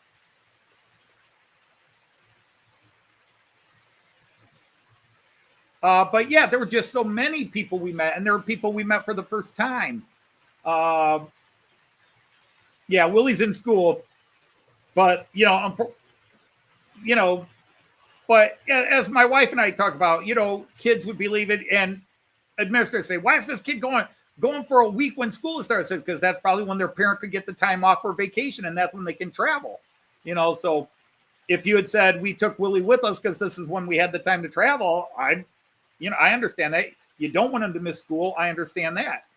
That's why we weren't allowed to travel. When I did my exchange program, we weren't allowed to travel because you couldn't take your students away from school for more than 5 school days. And you couldn't take your students out of country because this was all post 9/11. So we always waited till the school year was over when we did our exchange program. So the school year would end June 3rd, 4th, and then we would leave the following Tuesday or Wednesday because flying out Tuesday and Wednesday was the cheapest days to fly.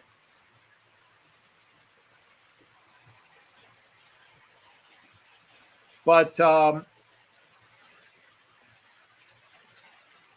yeah, it's just really brilliant.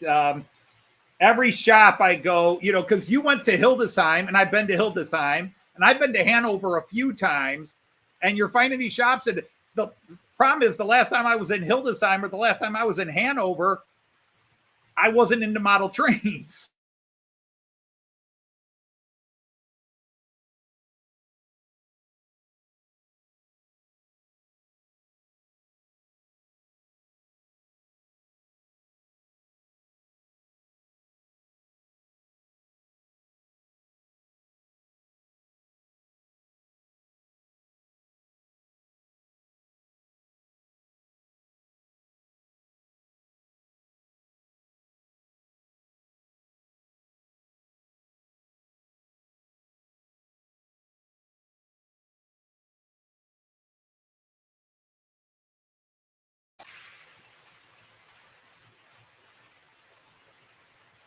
Yeah, I'm noticing most of my. Yeah, I don't know. Can you guys hear me?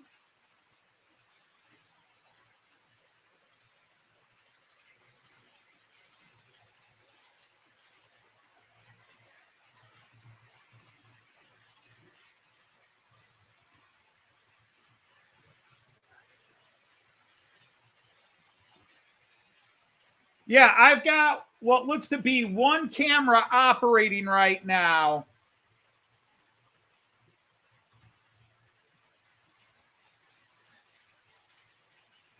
Trying to figure out how everything else froze.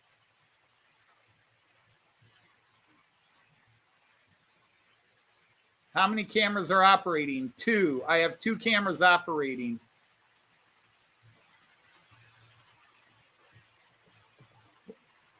I'll see if I can get them going. Hang on. I'm going to be doing some stuff that might drive you crazy.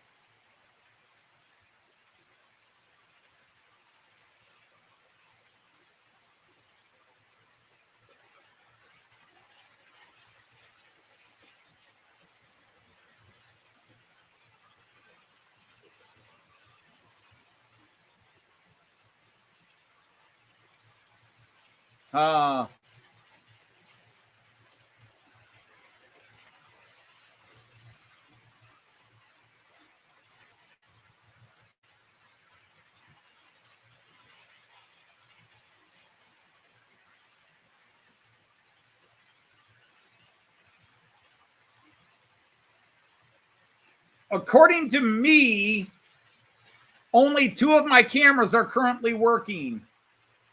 The others are all frozen. This is frozen.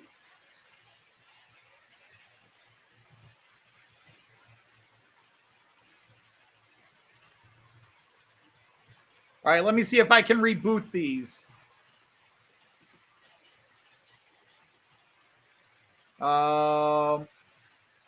Yeah, right now there's only like 2 cameras working. Everything else froze.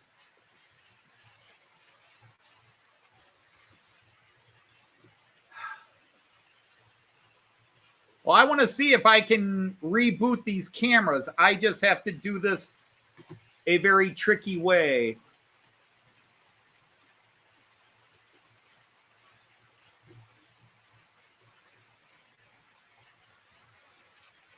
All right, solo cam is 1278. So let's do.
Okay, so that's that camera fixed.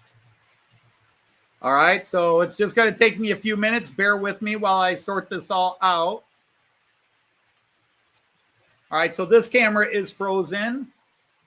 So that's a Nexigo N600103. So just bear with me, my friends.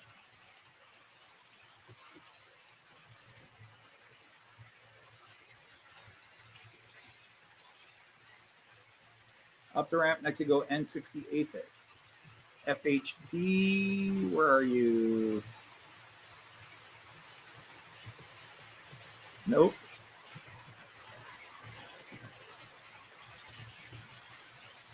Bam, there we go. All right, so that guy's now fixed.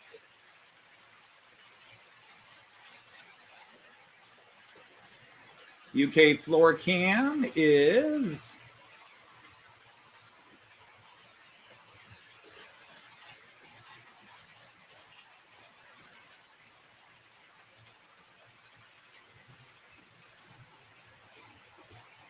How did I not do the floor cam? Oh, there it is. Next you go N666P.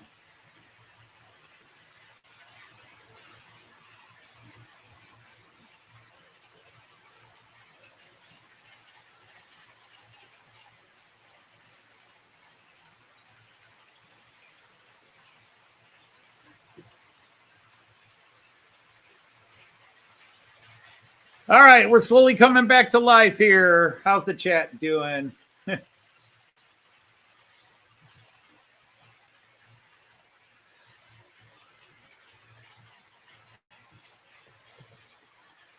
So now station view is a Depths Tech 4960. So now I just have to go through them all. So bear with me. Boy, I tell you, it is something new every week. The gremlins are just absolutely out to get me.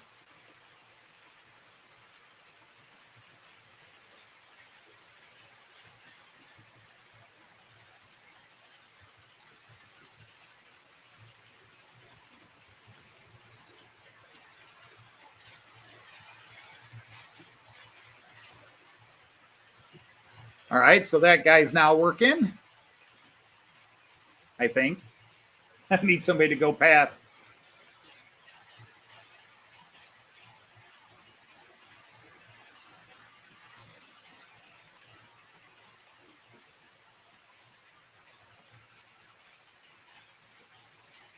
Yep, okay, so this guy's now working. Village View is already working. The mobile show is working. Now let's see if the Delmenhorst low view is working. Really, I can stick my hand here. Yep, that's working. Good. DB view is working. Bridge view is frozen. So which camera is that? That's a Depths Tech. Okay. And that's the problem. Depths Techs don't have very specifics.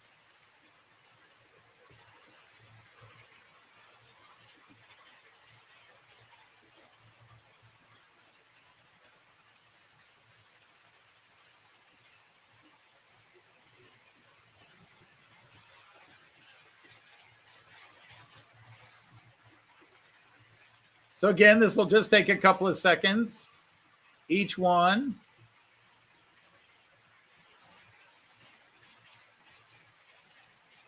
Whoops. Come on, dummy.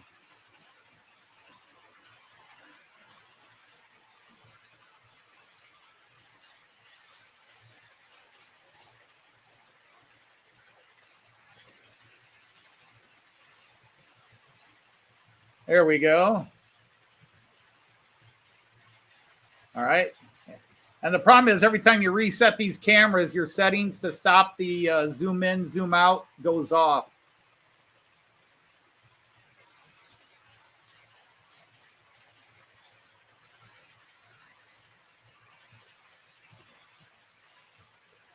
All right, so workstation cam is frozen. So now let's do that. And that is the Nishang. So that's an easy one because it's the only Nishang I have.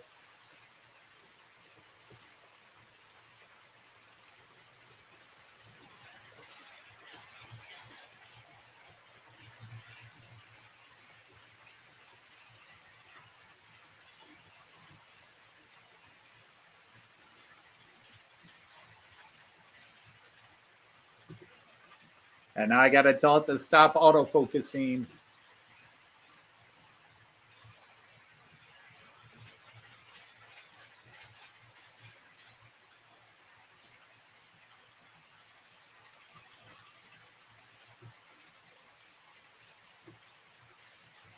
All right, so we're getting there. And 11 lane now. The 11 lane camera is another Depths Tech.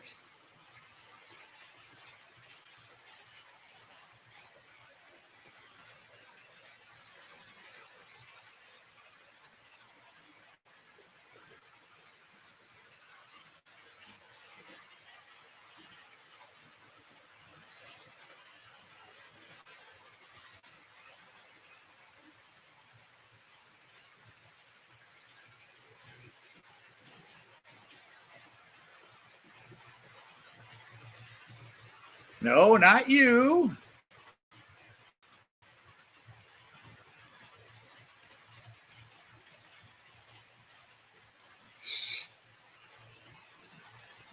That's the problem. I only have about 30 of these DevTech cameras. There we go.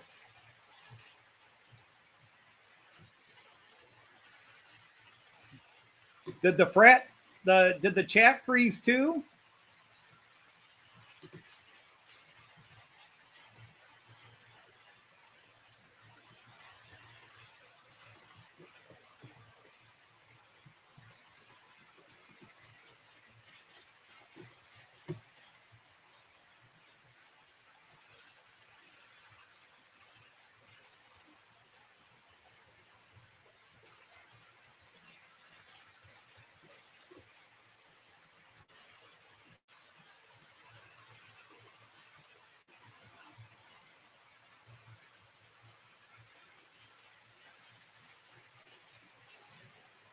Okay, Eric, that sounds cool.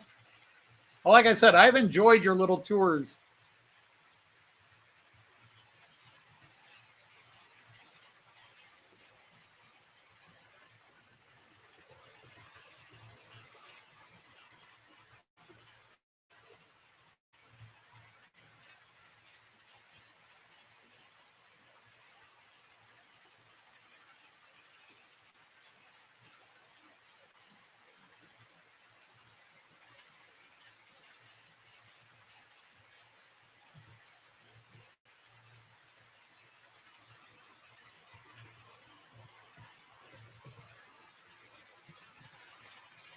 What I need to do is go set this with my hand in front of it.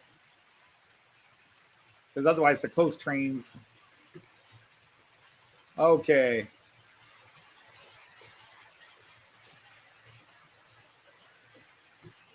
All right, the joist cam is frozen, so now I got to fix that one.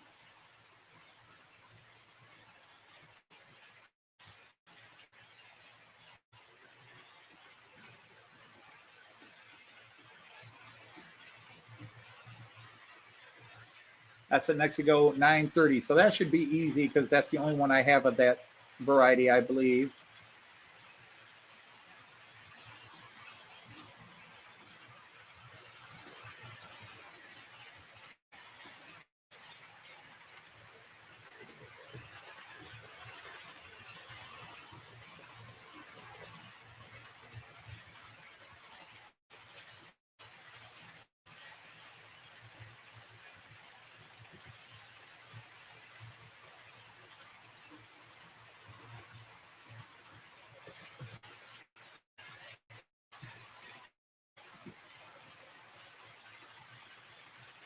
All right, I think I only got 2 more to do.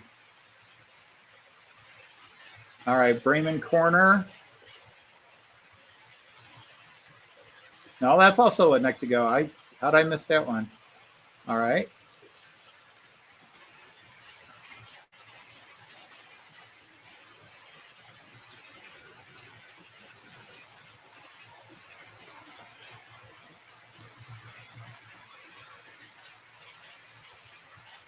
Don't mind me, kids. I'm just ignoring you all, trying to fix my latest disaster because why not?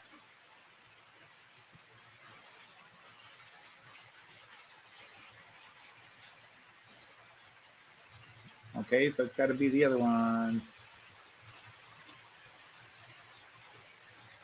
Bingo. Now we're cooking with gas.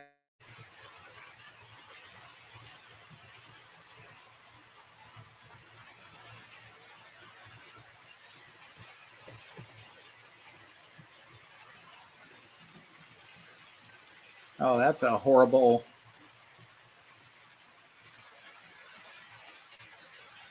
Let's get a better focus on here.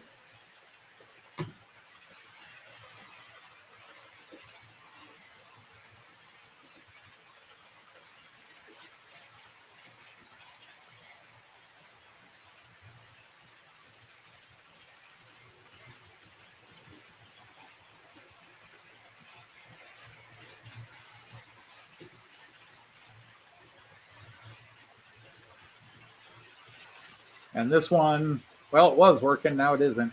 Okay. So what camera are you?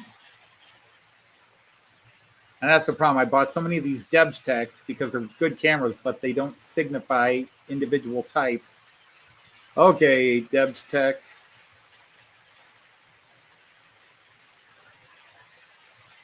Now I just have to play guess.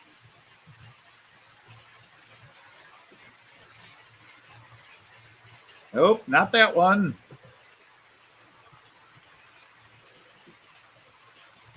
Nope, not that one. That one.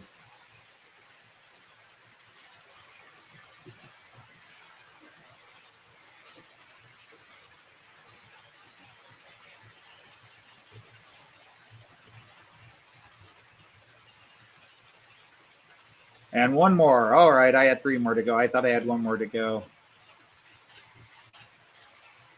Okay, but you're an easy one to figure out. So, Prism Live.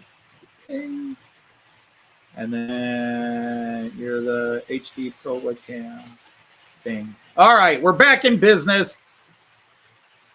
All the cameras are now fixed.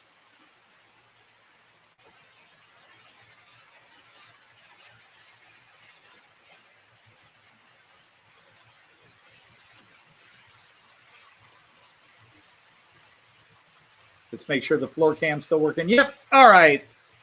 Well, that was another adventure in live streaming. Yeah, let's just have all your cameras freeze. Well, I tell you, it has been something different every week. Hey, Sir Jeff, how are you?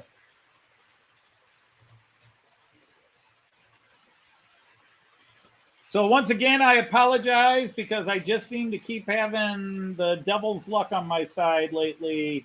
Something every live stream, and it's always something different. Oh, let's have the internet go out. Oh, let's have your OBS crash all its cameras.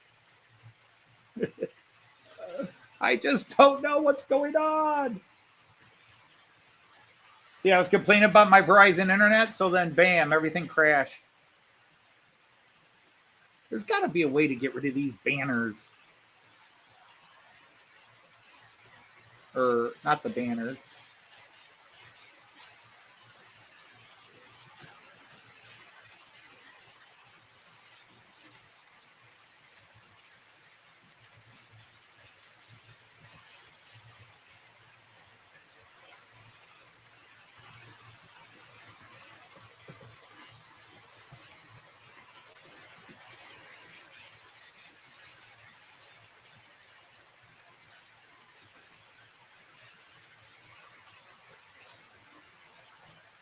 Whew. Yeah, that's the old saying here. It's an old song from the old show Hee Haw. If it weren't for bad luck, I'd have no luck at all. Rube is spare the agony on me. Maybe I should sing it as Rusty Twanger. Might sound better. If it weren't for bad luck, I'd have no luck at all. Rube is spare the agony on me.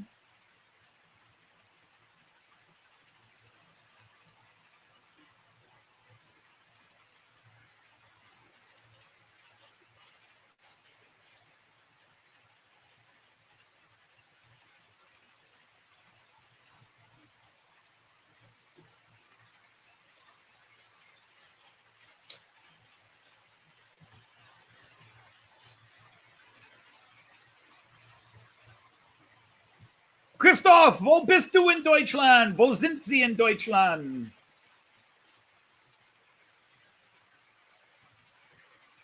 Woher kommst du aus? Oder kommen Sie aus?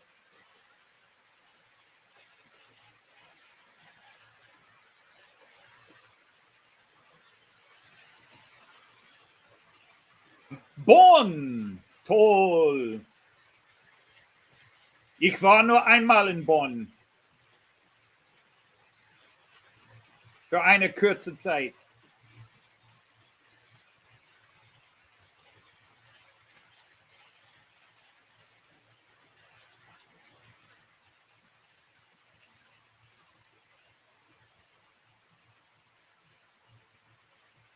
Das Besuch dauert nicht so lange. Dauerte. Nur die Ecke, yeah.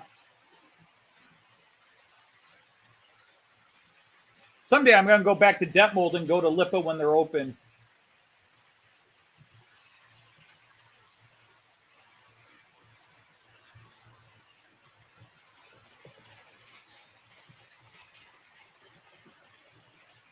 So, guten Abend. Schlaf gut. I have nothing planned this weekend. I might start working again on the terrain and finish the train up and start remeasuring out the Fowler car. Lippe was too far out of the way.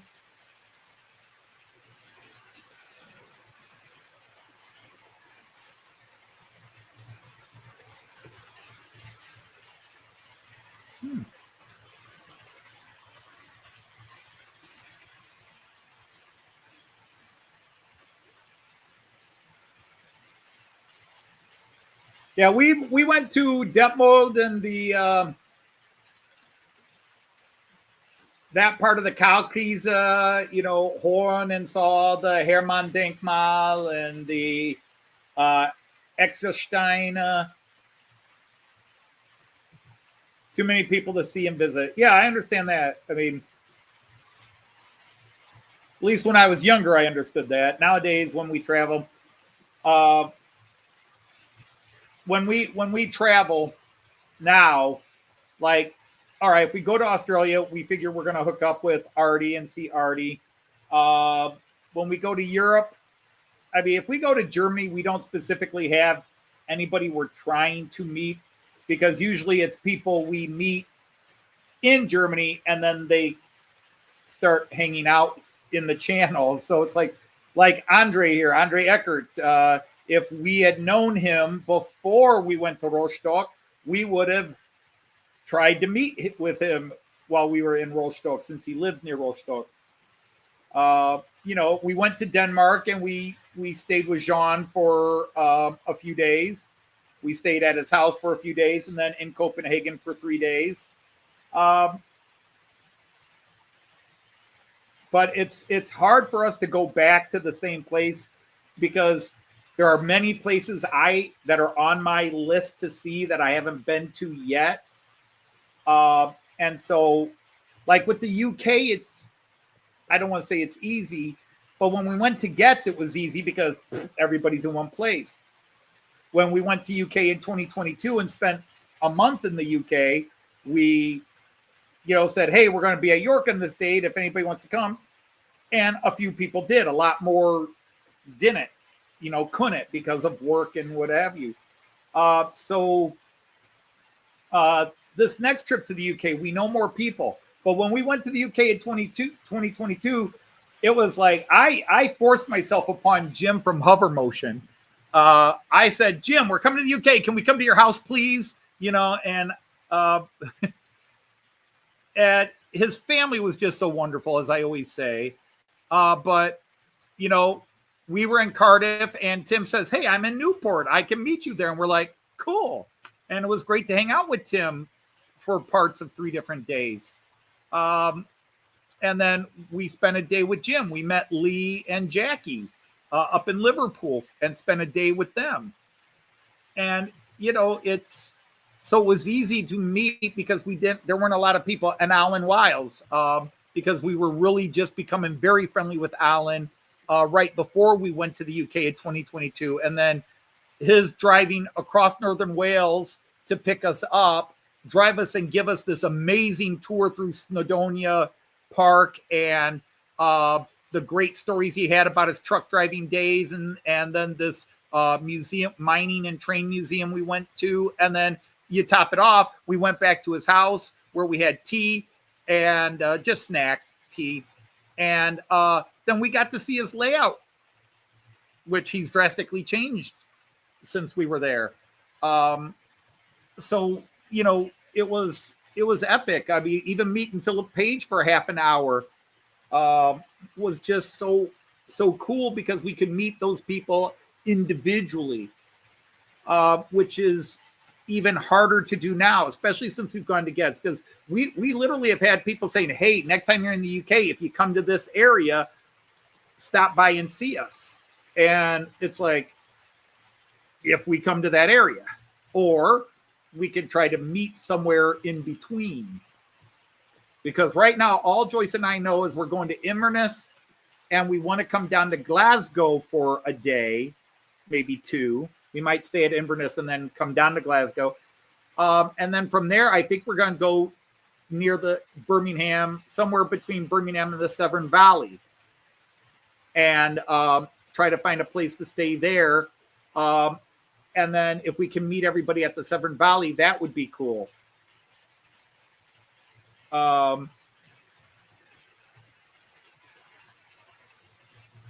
Well, I'm going to try one, Raymond. Lipa is shipping to the United States, but you pay their shipping price, and then what is it? FedEx then notifies you that you owe FedEx X number of dollars for them to deliver it the rest of the way. I am going to do one more order from Lipa to see how bad we get nailed, because it's 30 to 50%, which is, well, I'll get political.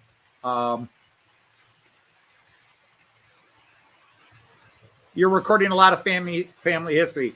See, it sounds weird, Eric. In some ways, I'm jealous that you're 1 generation removed from Germany. I'm 2 generations removed. And pretty much all the family came over here. So there really is nobody left over there. So in my trips to Germany, the only one where I had even the remotest hope of finding any family information was when Joyce and I went to Rostock. One of our plans were to go to Szczecin, which is in Poland, but it's where my grandmother was born when it was part of Germany and called Stettin. And I was going to see if we could find any information on the Bogarters because I've got some information on the church. I can't think of its name right now, but because it's got a Polish name now, but it was something like St. Hedwig's or something like that. Sankt Hedwig. But I had so many German relatives around at the Dodge family reunions because my grandmother Dodge, who was Bogata, she was, she was born and grew up her first 5, 6 or whatever years in Germany. But when they came over, all her family came over and they all settled in the same place. So they became part of the Dodge family. And I think once my grandfather married my grandmother, I think other members of our families intermarried, so that there were several marriages between members of the Bogarter family and members of the Dodge family, male to female, female to male marriages, a female member of the Dodge family marrying. There was a lot of mixing of those 2 families. And the same was true. So we had a lot of old Germans around at the Dodge family reunions.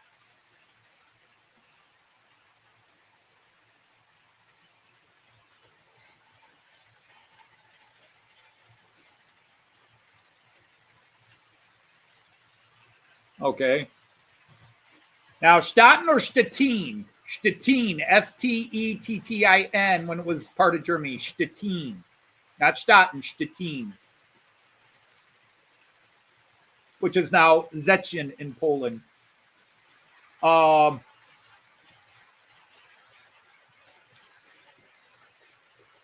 Meine Omi ist im Jahr 1898 nach Amerika ausgewandert.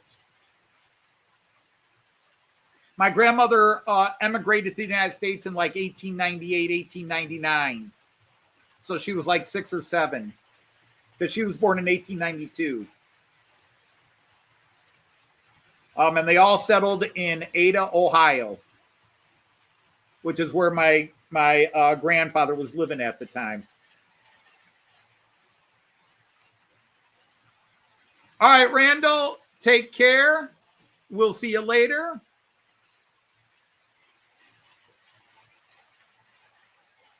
Oh, yeah. Yeah, actually, I was watching that. That's weird, Simon. That came up on my suggested feed, and I said, that sounds interesting. Yeah, the ghost stations.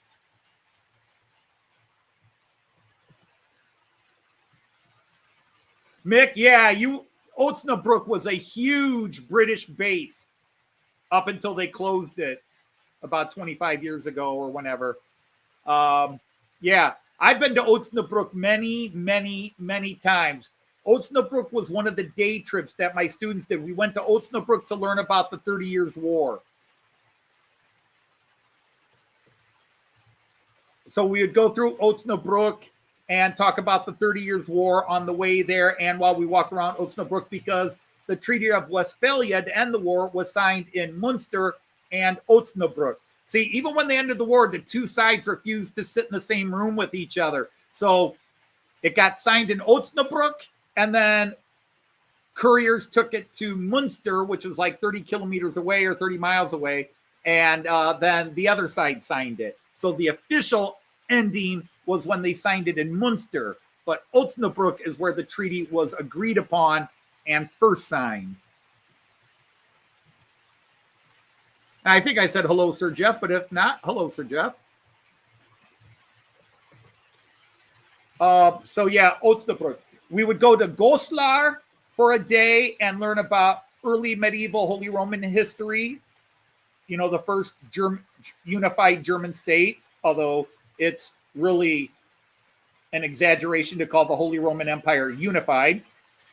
And as we always taught in history, the Holy Roman Empire was neither holy nor Roman and was barely an empire. Yeah. See, I have never been to Belsen or Iserlohn. I've never been to those, but Osnabrück I know. So that's the one. That's the one you mentioned where I've got memory and connection to it. There's a beautiful little cafe called La Crêperie that every time I was in Osnabrück, that's where I had my lunch. I love La Crêperie. They made these, it's a crepe restaurant, but they would take crepes and cook them just a little longer, so they were a little stiffer, and they would put salami and cheese in them and then serve it with a little salad, a little corn, and then the sauce that they would put on top, and it was so good. Like a tzatziki sauce or something, but it was so good. It was just a crepe, salami, and like a Damerkäse. I don't think it was Gouda, or Gouda as we say in America, Gouda. I think it was a Damerkäse, and man, were those good. Loved them.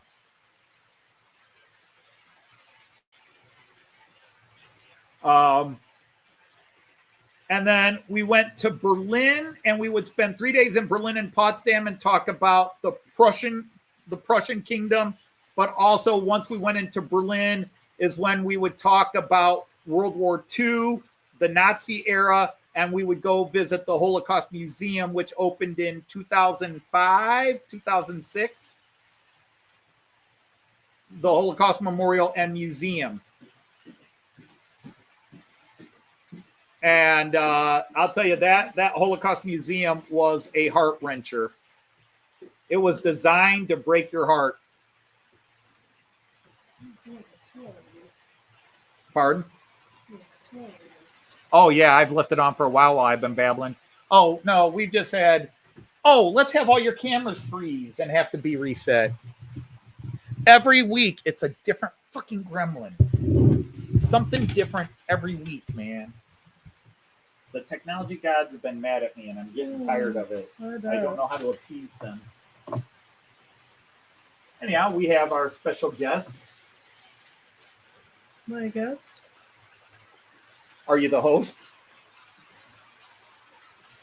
Because if you are, you're 2 hours late. There's that.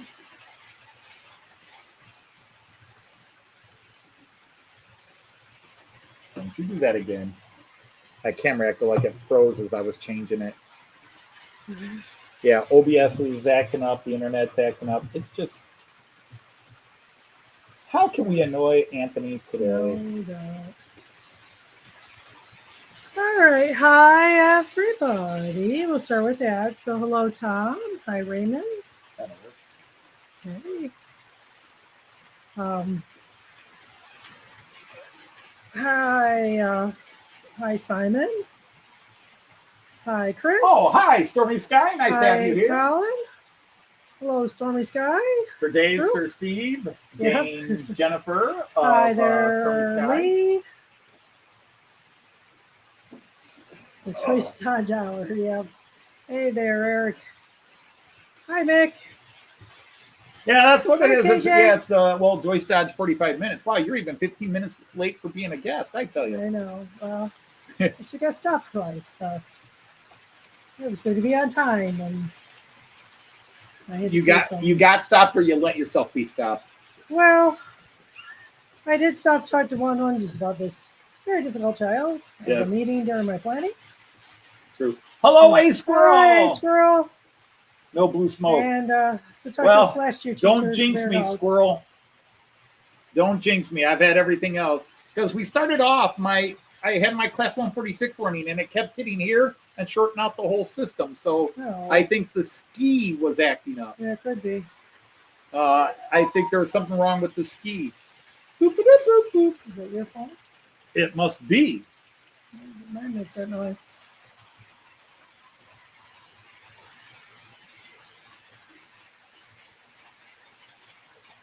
Keep the magic smoke inside the electronics. But since I removed it, yeah. It took me about 20 minutes to figure out what it was. But then I noticed that every time I had a short out, that train was parked right there. Gotcha. So I narrowed it down. Right. Yep. Hi, Greg. Hope everything's going well with you guys.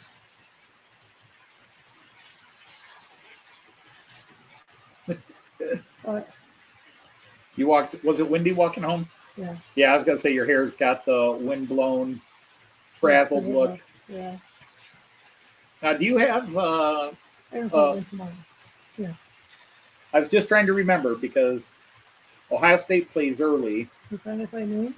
It's at noon in Illinois, which means it's 11 o'clock there. Dang, I'm going to miss some of it. Yeah, I'm going to miss most of it because I was go shopping. It's going to be an interesting game. I mean, Ohio State will either win by blowout or it's going to be a 3-point game either way because Illinois has a really good team, although Indiana shellacked them. Yeah. And everybody's like, throw that game out. Illinois is a good team. And of course, Ohio State is everybody's Super Bowl. Right. Yeah, absolutely. Well, Ohio State should out-talent them, even if they put up a good fight. So, Ohio State just needs to score early. They have not been scoring early. Right. Yeah, they're more second half too. They struggle to score in the first quarter. Yeah, I know. They embarrassed your Gophers last week. I get it, Greg. The score looked lopsided, but Minnesota played hard. Hello, John. Glad you're here. Oh, he woke up, did he? Yeah, probably woke you up, did I? He just sits there in his sleep waiting to hear your voice so he can pop in. Yeah, hi, she's here. So I mentioned that I bought a new train, but not what it is. So sure, I will tell. I forgot what you bought. You got a new stove, I got a new train. Yep. Except we got to wait 2 weeks for the new stove because apparently it's a special order. Right. 2 weeks from today. The stovetop works, the microwave works, and we have an air fryer, so. Yeah, we won't starve. Right. Yeah, what we need is a toaster oven. Yeah. Yeah, so I don't know. Unless it's soup, I don't know what dinner is tonight. It's going to have to be order or go pick up. Yeah, I think let's go pick something up. I mean, we normally order on Fridays anyhow, but. We can go out and get something, or we could go out to dinner if you want. Yeah, we can go out to dinner. I thought you said you were done for the year. Who was done for the year?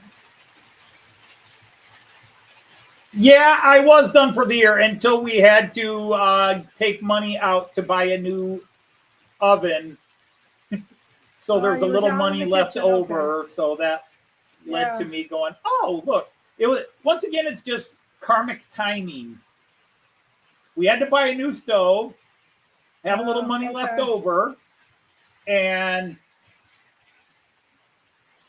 I noticed a sale on eBay. Yeah. Yeah, so anyway. And I wasn't looking. It was on my suggested list. Hey, did you see this? I'm like, oh, that's good. And then a day later, hey, this guy just marked $30 off this price. Okay. Hey, this guy just marked another $30 off this price. Okay. It was a good price to begin with. They both talked to Anthony. Yeah, that is usually how it goes. Yeah, I thought I was done this year too, but. Oh, hi, Christopher Mondone. Mondoni? It's Italian? Well, hello, Christopher Mondo. Yeah. Yeah, he's typically 3 to 6. Well, you've been here before because you're knighted. Yeah, you're knighted. So you've been here Eastern before. Standard Time.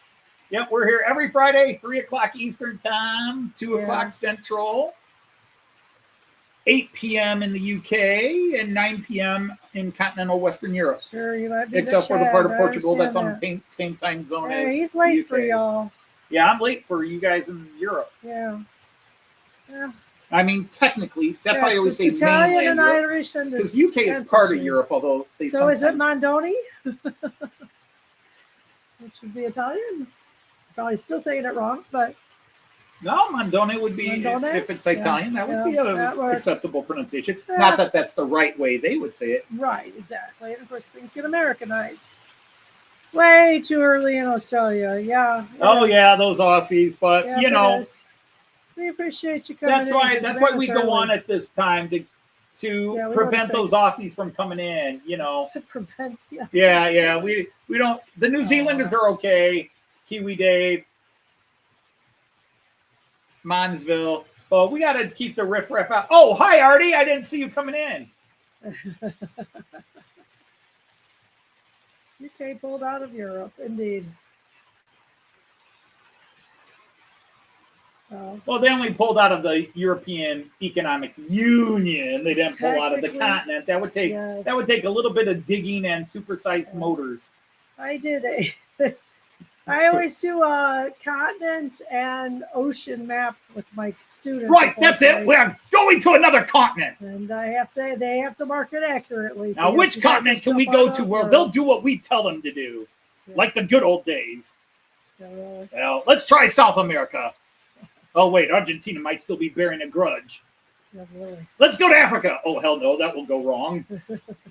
We're already in enough trouble from that one. The Asian subcontinent. Nope. India hasn't forgiven us. I've got it. Southeast Asia. We'll go to Southeast Asia. Vietnam's never had a problem with us. Hi, Andrew. But of course, there's Hong Kong and Singapore and those issues with the Chinese. I don't know. I hope you won. Irish ancestry came to the U.S. in 1610 as a vintage servants. Yeah, right. That wasn't a good thing either. No, my British ancestry, the 1/4 of me that is English, came over.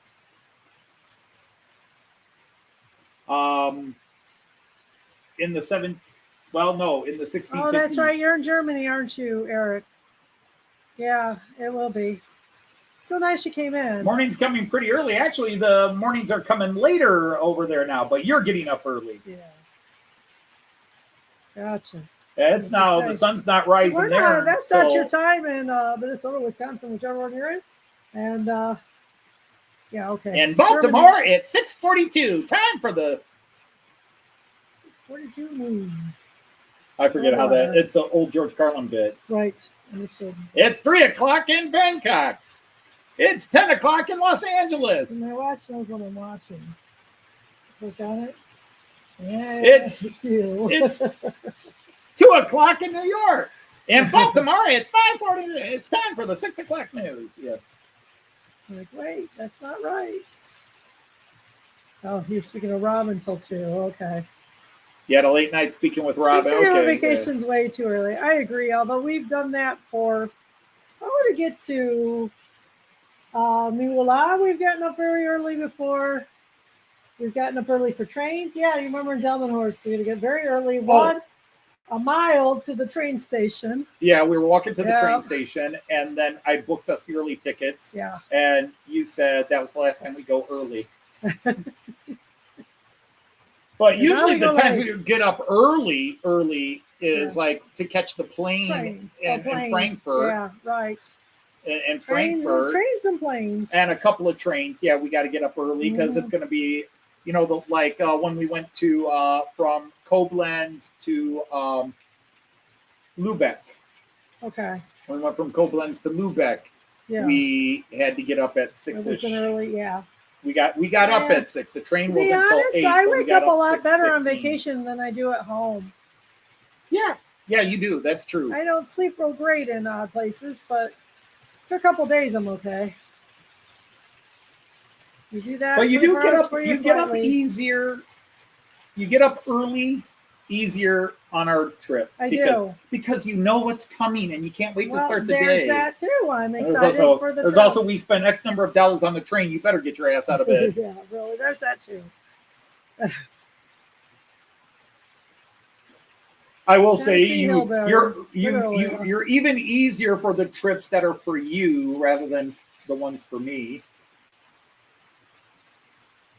We're going to Rhine Falls. Yes. Woohoo! Let's go. Honey, we're going to go to this town and we're going to go see this castle and this church and this train shop. All right, I'm coming. I like the castles well enough. They just start to look a lot like after a while. You like castles to a point. You do enjoy the castles. Sunday to catch the plane in Dusseldorf. That isn't getting up so good, jet lag, and more walking than normal. Yeah, you walk a lot when you're in Europe. I walk a lot here too, but by choice. Oh yeah, not necessity. Yeah, sadly, I understand that. We've abused the heck out of Artie and Jean. That's right. You were. Where's my flight? Oh yeah, you're on the wrong day, bud. Go back to your hotel, rebook it again. But you have hit points where you say, okay, we've seen enough. Yeah, I've seen enough castles. Okay, do we have? You've asked me, do we have any more museums on the trip? And I'll go, no. And you say, good, I'm museumed out. Yeah, but do we have another trail to hike? Yeah. Woo! Good, let's go. Let's go. And if I dare look at you and say I'm mountain hiking trailed out, you look at me with the most sad puppy dog. I know, but I don't make you go. If you don't want to, you don't do it.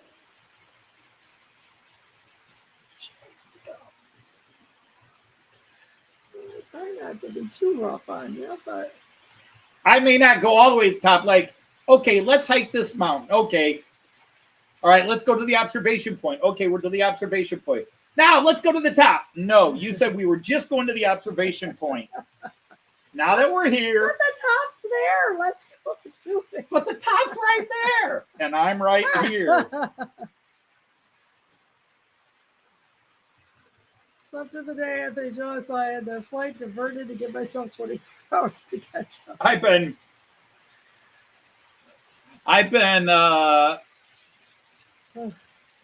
been lost in the woods without food or water with you on one of your hikes. Oh, wow. My golly, we were never far from civilization. We could have died. Yeah, that gave us that trip to Hawaii. That was all right. And they gave us a bag, 2 bags actually, because we got one with a lot of. Well, honey, we should make. Well, what was it? Oh, for what? What's the nut? In Hawaii. Coconut. No. A different nut. We had all that stuff in there. Boy, I'm forgetting what it was. Anyway, everything had that nut in it. Oh, I thought you were just talking about watching the coconuts fall out of the trees. No, that was fun. I've never seen a coconut Well, hello, tree. Sir Chase. Thank you for joining us again. Hi, always wonderful to have Chase. you people here. Chase Railway Lines Road. No, it's like you realized, oh, we took that one turn and that was the last sign that told you the hiking path. We're now off the hiking path. Maybe we should go back. No, let's keep going this way. All right, there's a split in the wood. Let's go this way. Yes. Which way should we go? I think we should go back that way. Other than your whining. No, let's go this way. Other than your whining all the way through, it was a lot of fun. Whining. We found where the rich people live in Freiburg.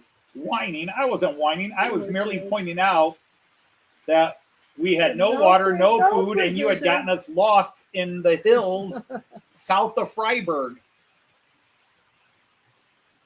You'll get lost even when you're told to.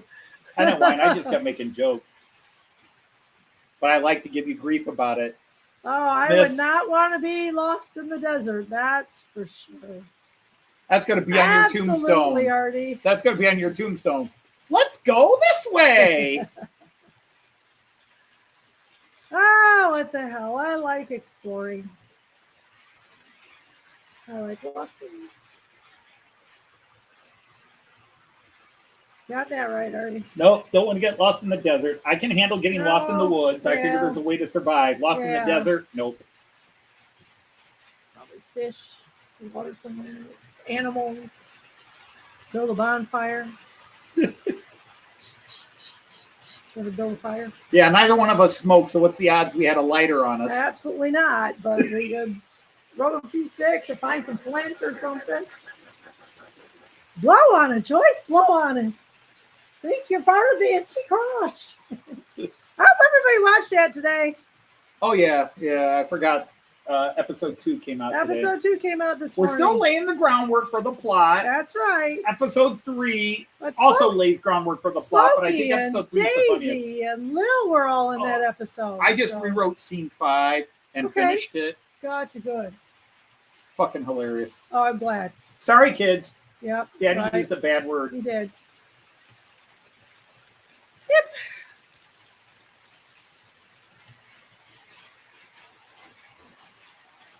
I never get lost because people are always telling me where to go.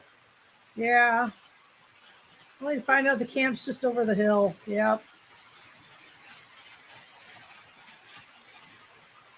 That's what it usually is.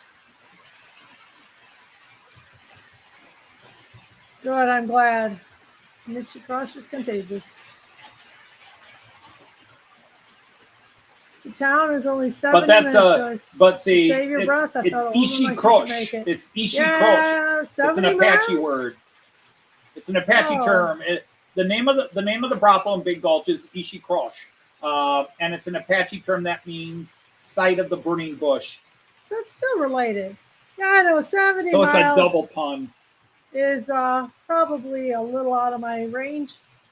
Take a week.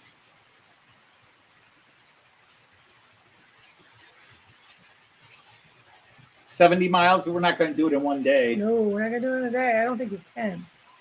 I don't know what's the most miles we've done in a day. Mathematically, that's impossible. I don't know what's the most miles we've hiked in a day. 12, 15? You can find a pub. It's because you sniffed them out, Mick. You got a talent, you know. It's like Miss Elizabeth got home. Wait, there's logger this way, men. Right, there's logger this way. That's a crab farm in original language. Wait. This way is pale ale.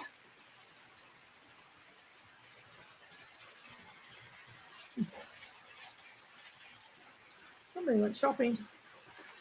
Indeed. Speaking of which, when are your pots and pans supposed to arrive? Saturday. Oh, tomorrow. Yep. Yeah, decided we got a induction range. Yep. Told them all about that. Yep. Well, yeah. We're getting rid of our gas footprint. Other than the furnace, I can still guess.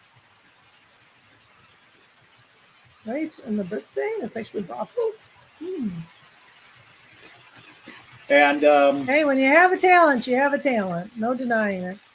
Hey, if you haven't hit the like button, Daisy says, please hit the like button, ladies and gentlemen.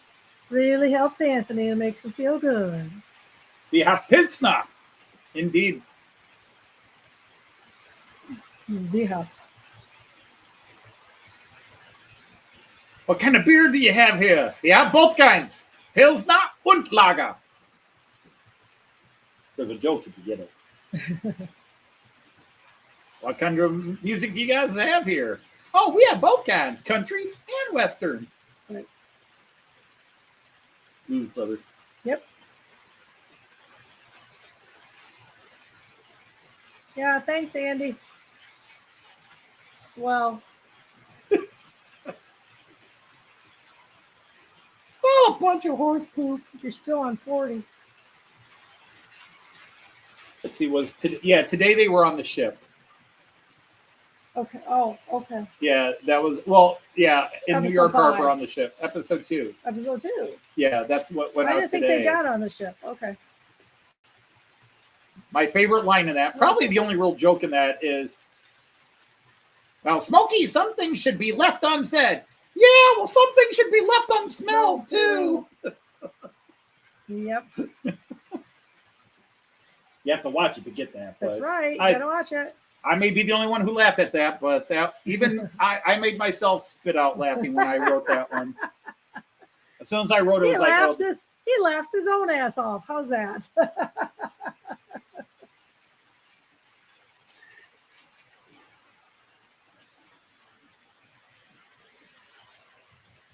Now, Smokey, that's enough of that. You're right, Miss Lott. I'm sorry. Oh, good. That's very nice of you. I mean, after all, you're the one who has to share a small cabin with them for the next 6 days. All right, Annie said quit spoiling it. So, hey, you had all day to watch it.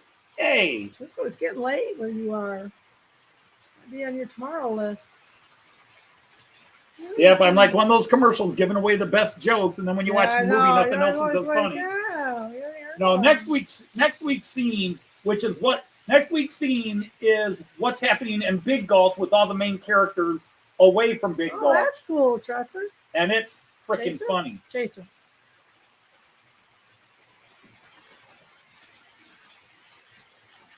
Oh, that is cool, Chase. Wow, yeah. That is cool.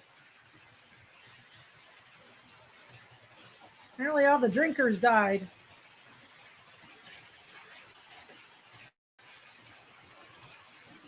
Kids Yeah, I remember water. hearing the name Gundagai a few times. But yeah, next week's funny. Scene 4 is okay.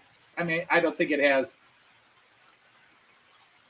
Scene 4 is back to sort of the villains. And then scene 5 with the rewrite, I think, is really funny.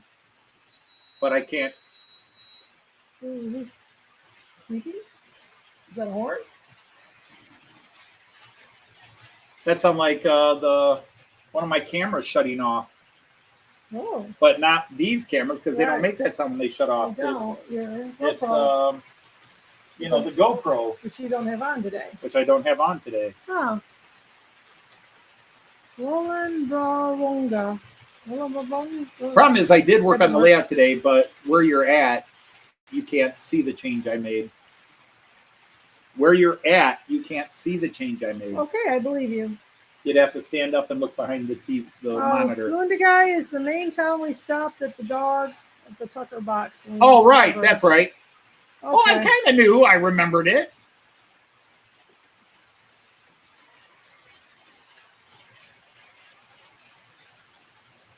Well, Christopher, I don't know if you're familiar. I do a cartoon show.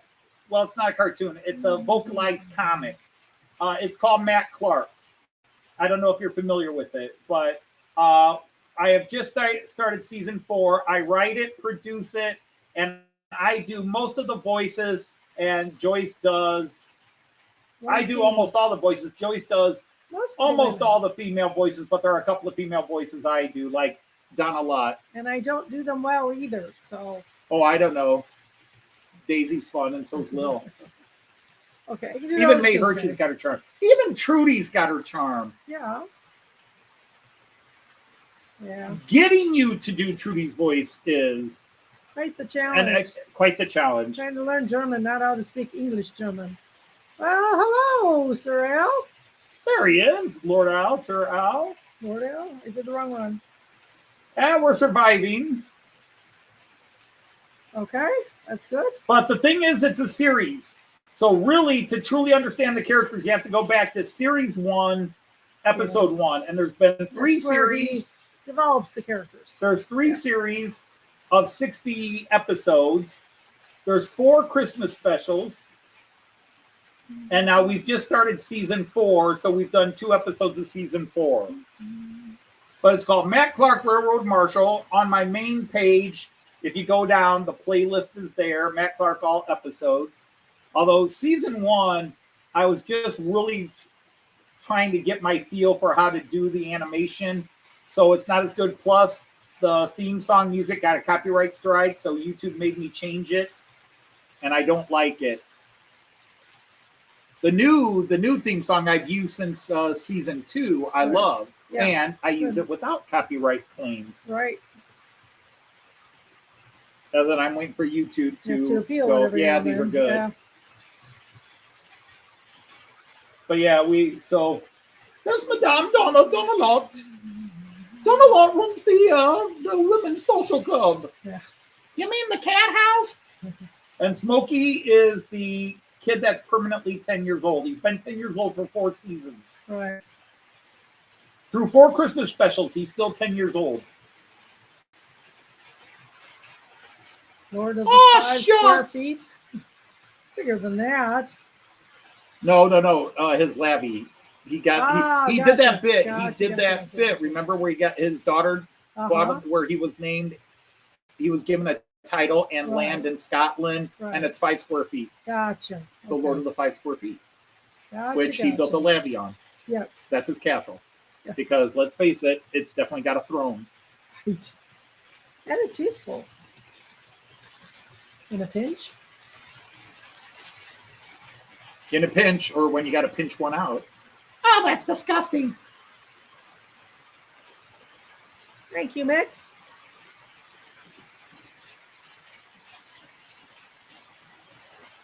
Yeah, I saw you posting a new video just before I came down here. I was watching Andy, March West Junction's video, where he was giving a tour of the Warley show. Very cool. And I didn't finish that because I had to get down here and finish setting things up. And I saw you posted, and one other person posted a video I still got to watch. And that's, who knows how many other people have posted when I go upstairs and turn YouTube back on. Except we're going to figure out what to do for dinner. Now, when you say go out for dinner, where are you thinking? Are you thinking take Liz, or if she's in bed, we leave her in bed and just the 2 of us go? Mm-hmm. Okay. I don't know if I necessarily want to go to Red Robin, but that's okay. Or I don't know, Frisch's. Yeah, Frisch's. Okay. If I'm going to eat there, they don't have any drinks I like. Gotcha. Yeah, understood, Artie. Yeah, I don't know. You got to eat out more than 3 places. I've had after all those new steam locomotives. I was going to do some running shots with all of them, but I wound up doing the live stream with all of them running, and then Does that need a new battery? what? The clock Yeah. with your picture on it? Yeah. Yeah, it's needed a new battery for about 7 years. Right. In fact, I'm not even sure it works with a battery anymore. Oh, it's almost the right time. Almost. Hot damn, it pretty much is. Yeah. Yeah, it's a minute behind now. Well, Uh-huh. a non-working clock is right. Twice a Exactly day. right. Twice a day. Yeah. Come out with me to Berkeley Sports. That's not easy. Yeah, a little hard. Yeah. It takes us about 20 hours to get there, Boy, and it's just a long. little expensive to pay for a good schnitzel. Indeed. Just those would be some of the most expensive schnitzels ever. Ever. Turn around, come home.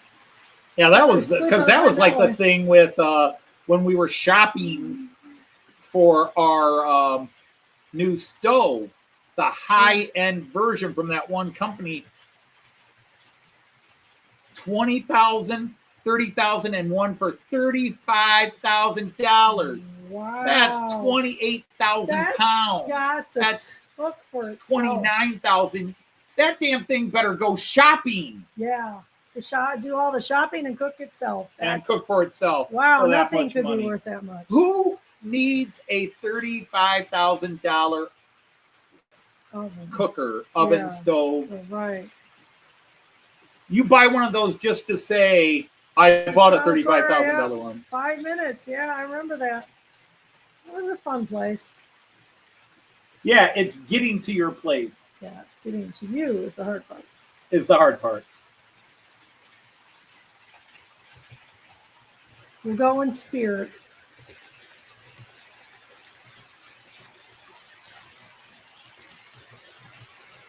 Why did you get that? Huh? Exposure High School 2004 dance. How did you get a clock and picture holder? Because that was the one dance I worked. Oh, you worked it? Yeah. Gotcha. And so all the teachers that worked it got a thank you. Gotcha. And then I took one of your pictures. Yep. And it was there on my desk every year since the Mhm. last 18 years of my career. It replaced a different picture of you I had on my desk, but of course, my favorite picture of you that I had at work I cannot show because students and I'm sorry, no, I can't. Can't talk about that one. You did. Oh God, is Looks it? like it's glued shut. It may be that. Oh, that's glue got dripped on it. Yeah. Yeah, there's no battery in it. What's it need? Double? 1 AA. Because actually the battery bag is right there. Oh, but I think that, yeah.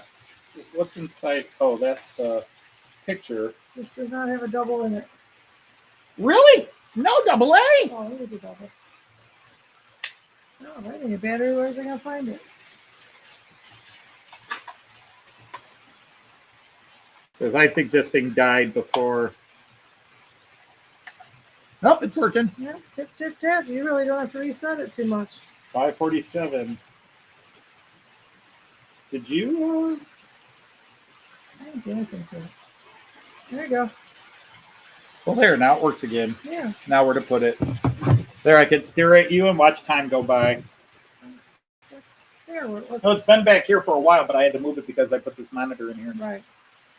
I always have a picture of you somewhere. That's nice. I have a picture of you in my room too. It's crazy, isn't it? I have a picture of you in my wallet. I have a picture of you down here. I have a picture of you. Well, that's what I was thinking. Artie had to do its own cooking for that expensive. What locomotives do you want in 3-rail, but is only in 2-rail? Just Chase asked you.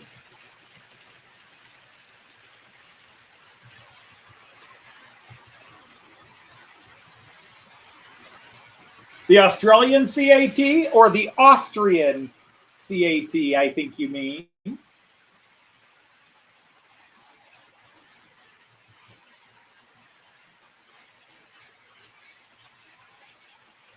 Yeah, I've seen Double O Dave. His animation and his stories are pretty good. He just does his figurines and some voices. Tony Pinnells was trying to do that for a while. He would do voices and stories. Yeah. Man, I wonder what's happened to Tony Northeastern. He has not been around for months now. Yeah. I know he goes in phases where he loses his video. book. He did one video and then. Yeah, he came back, did a video, and that was several months ago. Seen him again, yeah. I think he's only done 2 videos since last year's Cats, and one video was to say, I've lost my mojo. Oh, that's sad. That wasn't autocorrect. That was your brain just naturally typing Australian.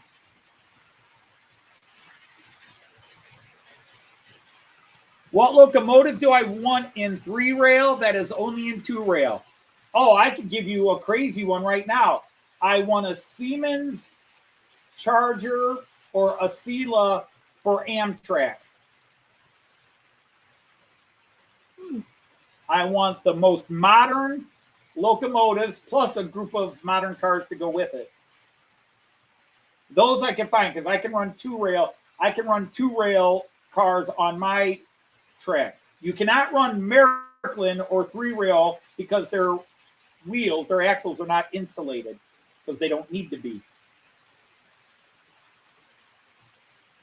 So if you see a really cool freight car and it says Märklin on it or Roco 3-rail, you better change those wheel sets out before you put it on your 2-rail layout, or it'd be just like laying a piece of metal across your track. But on the flip side, I can take any 2-rail rolling stock and put it on my layout. I can't. Locomotives won't work on my layout because they have to have the 3rd-rail pickup. Right. But rolling stock is fine. Now, if the rolling stock has lights in them, they won't work. The lights won't work because, again, they would have to have a 3rd-rail pickup. Which he's done. Which I have done.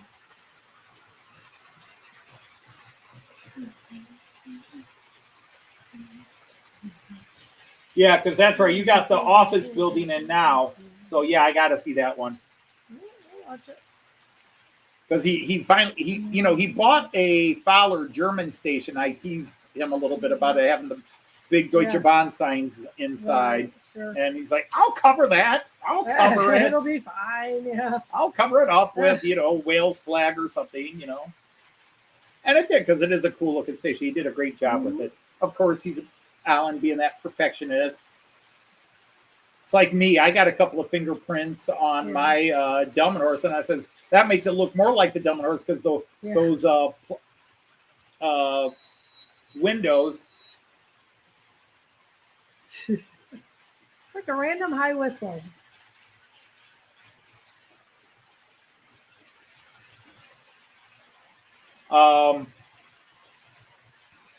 Just make it look more realistic because the windows at the Delmenhorst station, it's that plexiglass, thick plexiglass, and they're sun damaged and scratched and smudged beyond cleaning. Yeah, right. So my little airs make it look more realistic. Yeah, it's weathered.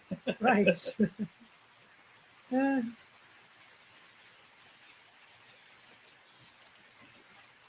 Oh, that's right. The Cannonball Express. I fell asleep. Oh, Simon, you heard that whistling? Yep. Yeah, we're not sure it is. Not sure what it is. I have things that just Not sure occasionally who go it off is. automatically. Yeah. Yeah, I'm not sure who it is either. Somebody's over there whistling at my wife. How dare they?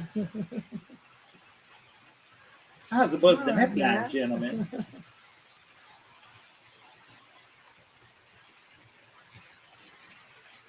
It's the box at the moment. The honor, Enoch, it's those men from the SECS. Don't give it away. Don't give it away. Don't give it away. Don't give it away. Come on, at least 5 more people watch it. Come on. True. Yep, so episode 2.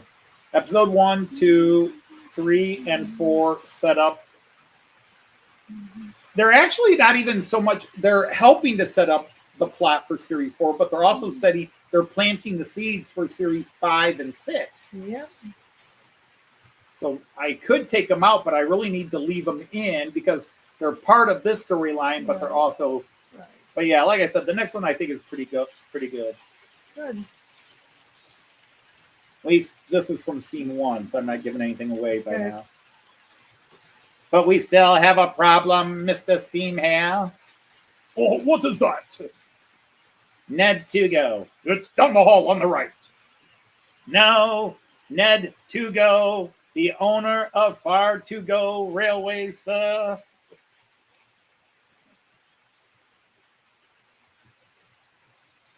Hey, Worthington. Oh, hi, Steve. Yeah, Steve, we were talking, but before we were talking via email, or no, wrong one. Yeah, but you and I talked somewhere. I'm thinking of the email I got from Steve PSAT, but Worthington. Other Steve. And you mentioned a video, and I went to find your video, and I couldn't find your channel in my list. And I had been subscribed to you for a long time, but I wasn't subscribed. So I had to resubscribe. So you got a new subscriber. So you apparently lost one somewhere and then got them back because, I had to resubscribe. It's, it's not like I haven't been there in a while or they haven't posted in a while. Just every now and then it's, people like, oh, if you join the channel, you have to watch a video or they'll take you off if you don't. That's not true. That's not true. But whenever they do sweeps and reboots of the systems every now and then, you'll lose a couple of channels. Yeah. For no other reason than, for whatever reason, they didn't, when they redid your list, that one accidentally got deleted. It's computers. There are random motes of code error in them.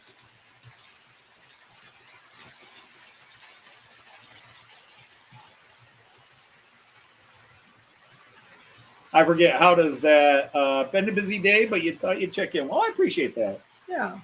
I've had a slightly busy day.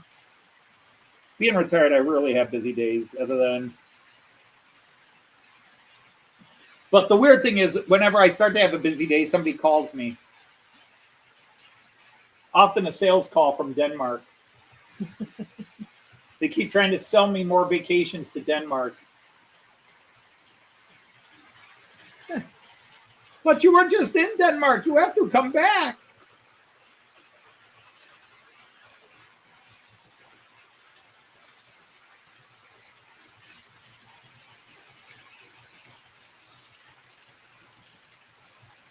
So all of you guys going to Warley or Getz, is there anything you are specifically shopping for?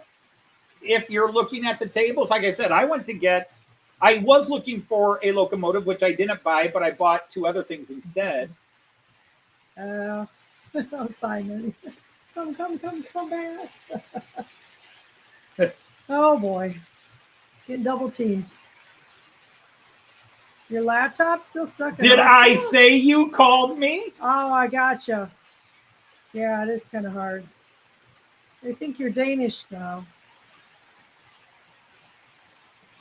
I cut a general cloth and you assume it's tailor fit. So the Rose Hill Racecourse. No, I was busy today writing, editing That's and good. writing. Now That's I've got to good. do voices for the next 2 scenes so I can get Am I those in done. them? Well, you've already done the voices for scene 4, Mhm. but yes, scene 5. Okay. Except I got to go through and highlight all the names because scene 5 introduces British characters. So I've got to do those accents badly. Yeah. You don't do them badly. I do them badly. I just hope.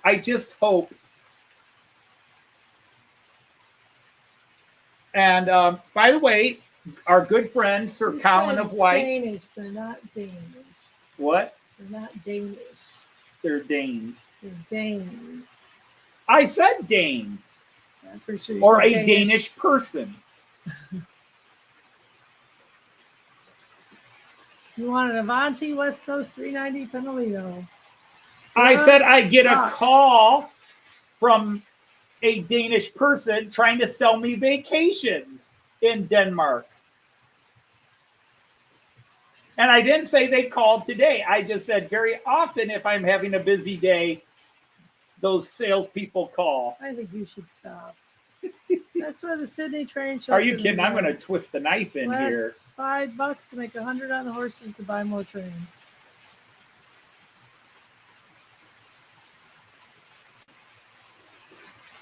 But anyhow, hi, Sir Simon again. He was here earlier. Mm-hmm.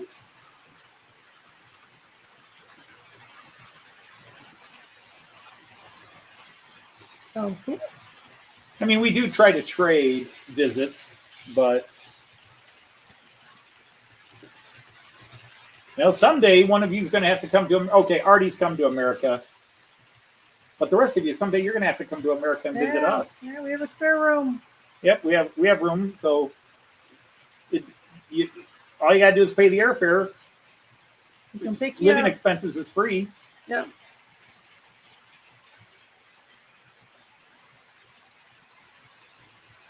Maybe one day.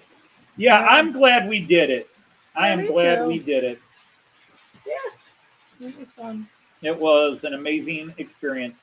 It was It was Someday a whirlwind. It was a blitzkrieg. Sure, I'm traveling. We'll In just out. do our British trip around those states.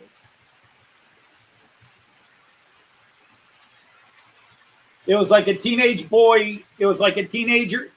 Our visit to Getz was like a teenage boy. It was in and out and over fast. All right, see ya, Al. All right, well, take care. But yeah, it's getting about that time anyhow, because it says 6 o'clock on my clock. Yeah, it is 6 o'clock. It is 6 6 o'clock. o'clock on everybody's clock. Well, no, it doesn't say 6 o'clock on everybody's clock. Well, in the room. On every clock in this room, yes. I got to come over here. Shut these two down. And hang on, Snoopy. Snoopy, hang on. Yeah, Happy Birthday's coming to America. All Yeah. Sounds late. Ready for bed. I'm ready to bed at 6 o'clock our time. Or 14. right, there we go. So anyhow, another Friday has come to Friday. Where the hell's the mouse on this? Right. There it is. We got to get the 16. Camera. Where's the camera? There we go. That camera. This one. Yeah. All right. Well, another Friday has come and gone. Mm-hmm. Time flies when you're having all kinds of gremlins. Yeah. But sorry. survive another one. Yep. Maybe next week we'll get back to no gremlins. We'll see. Next week something's going to blow up. Yeah, maybe. All right. So anyhow, we want to thank you all for being so sad and pathetic as to be able to spend part of your Friday evening with us. No, I'm sorry.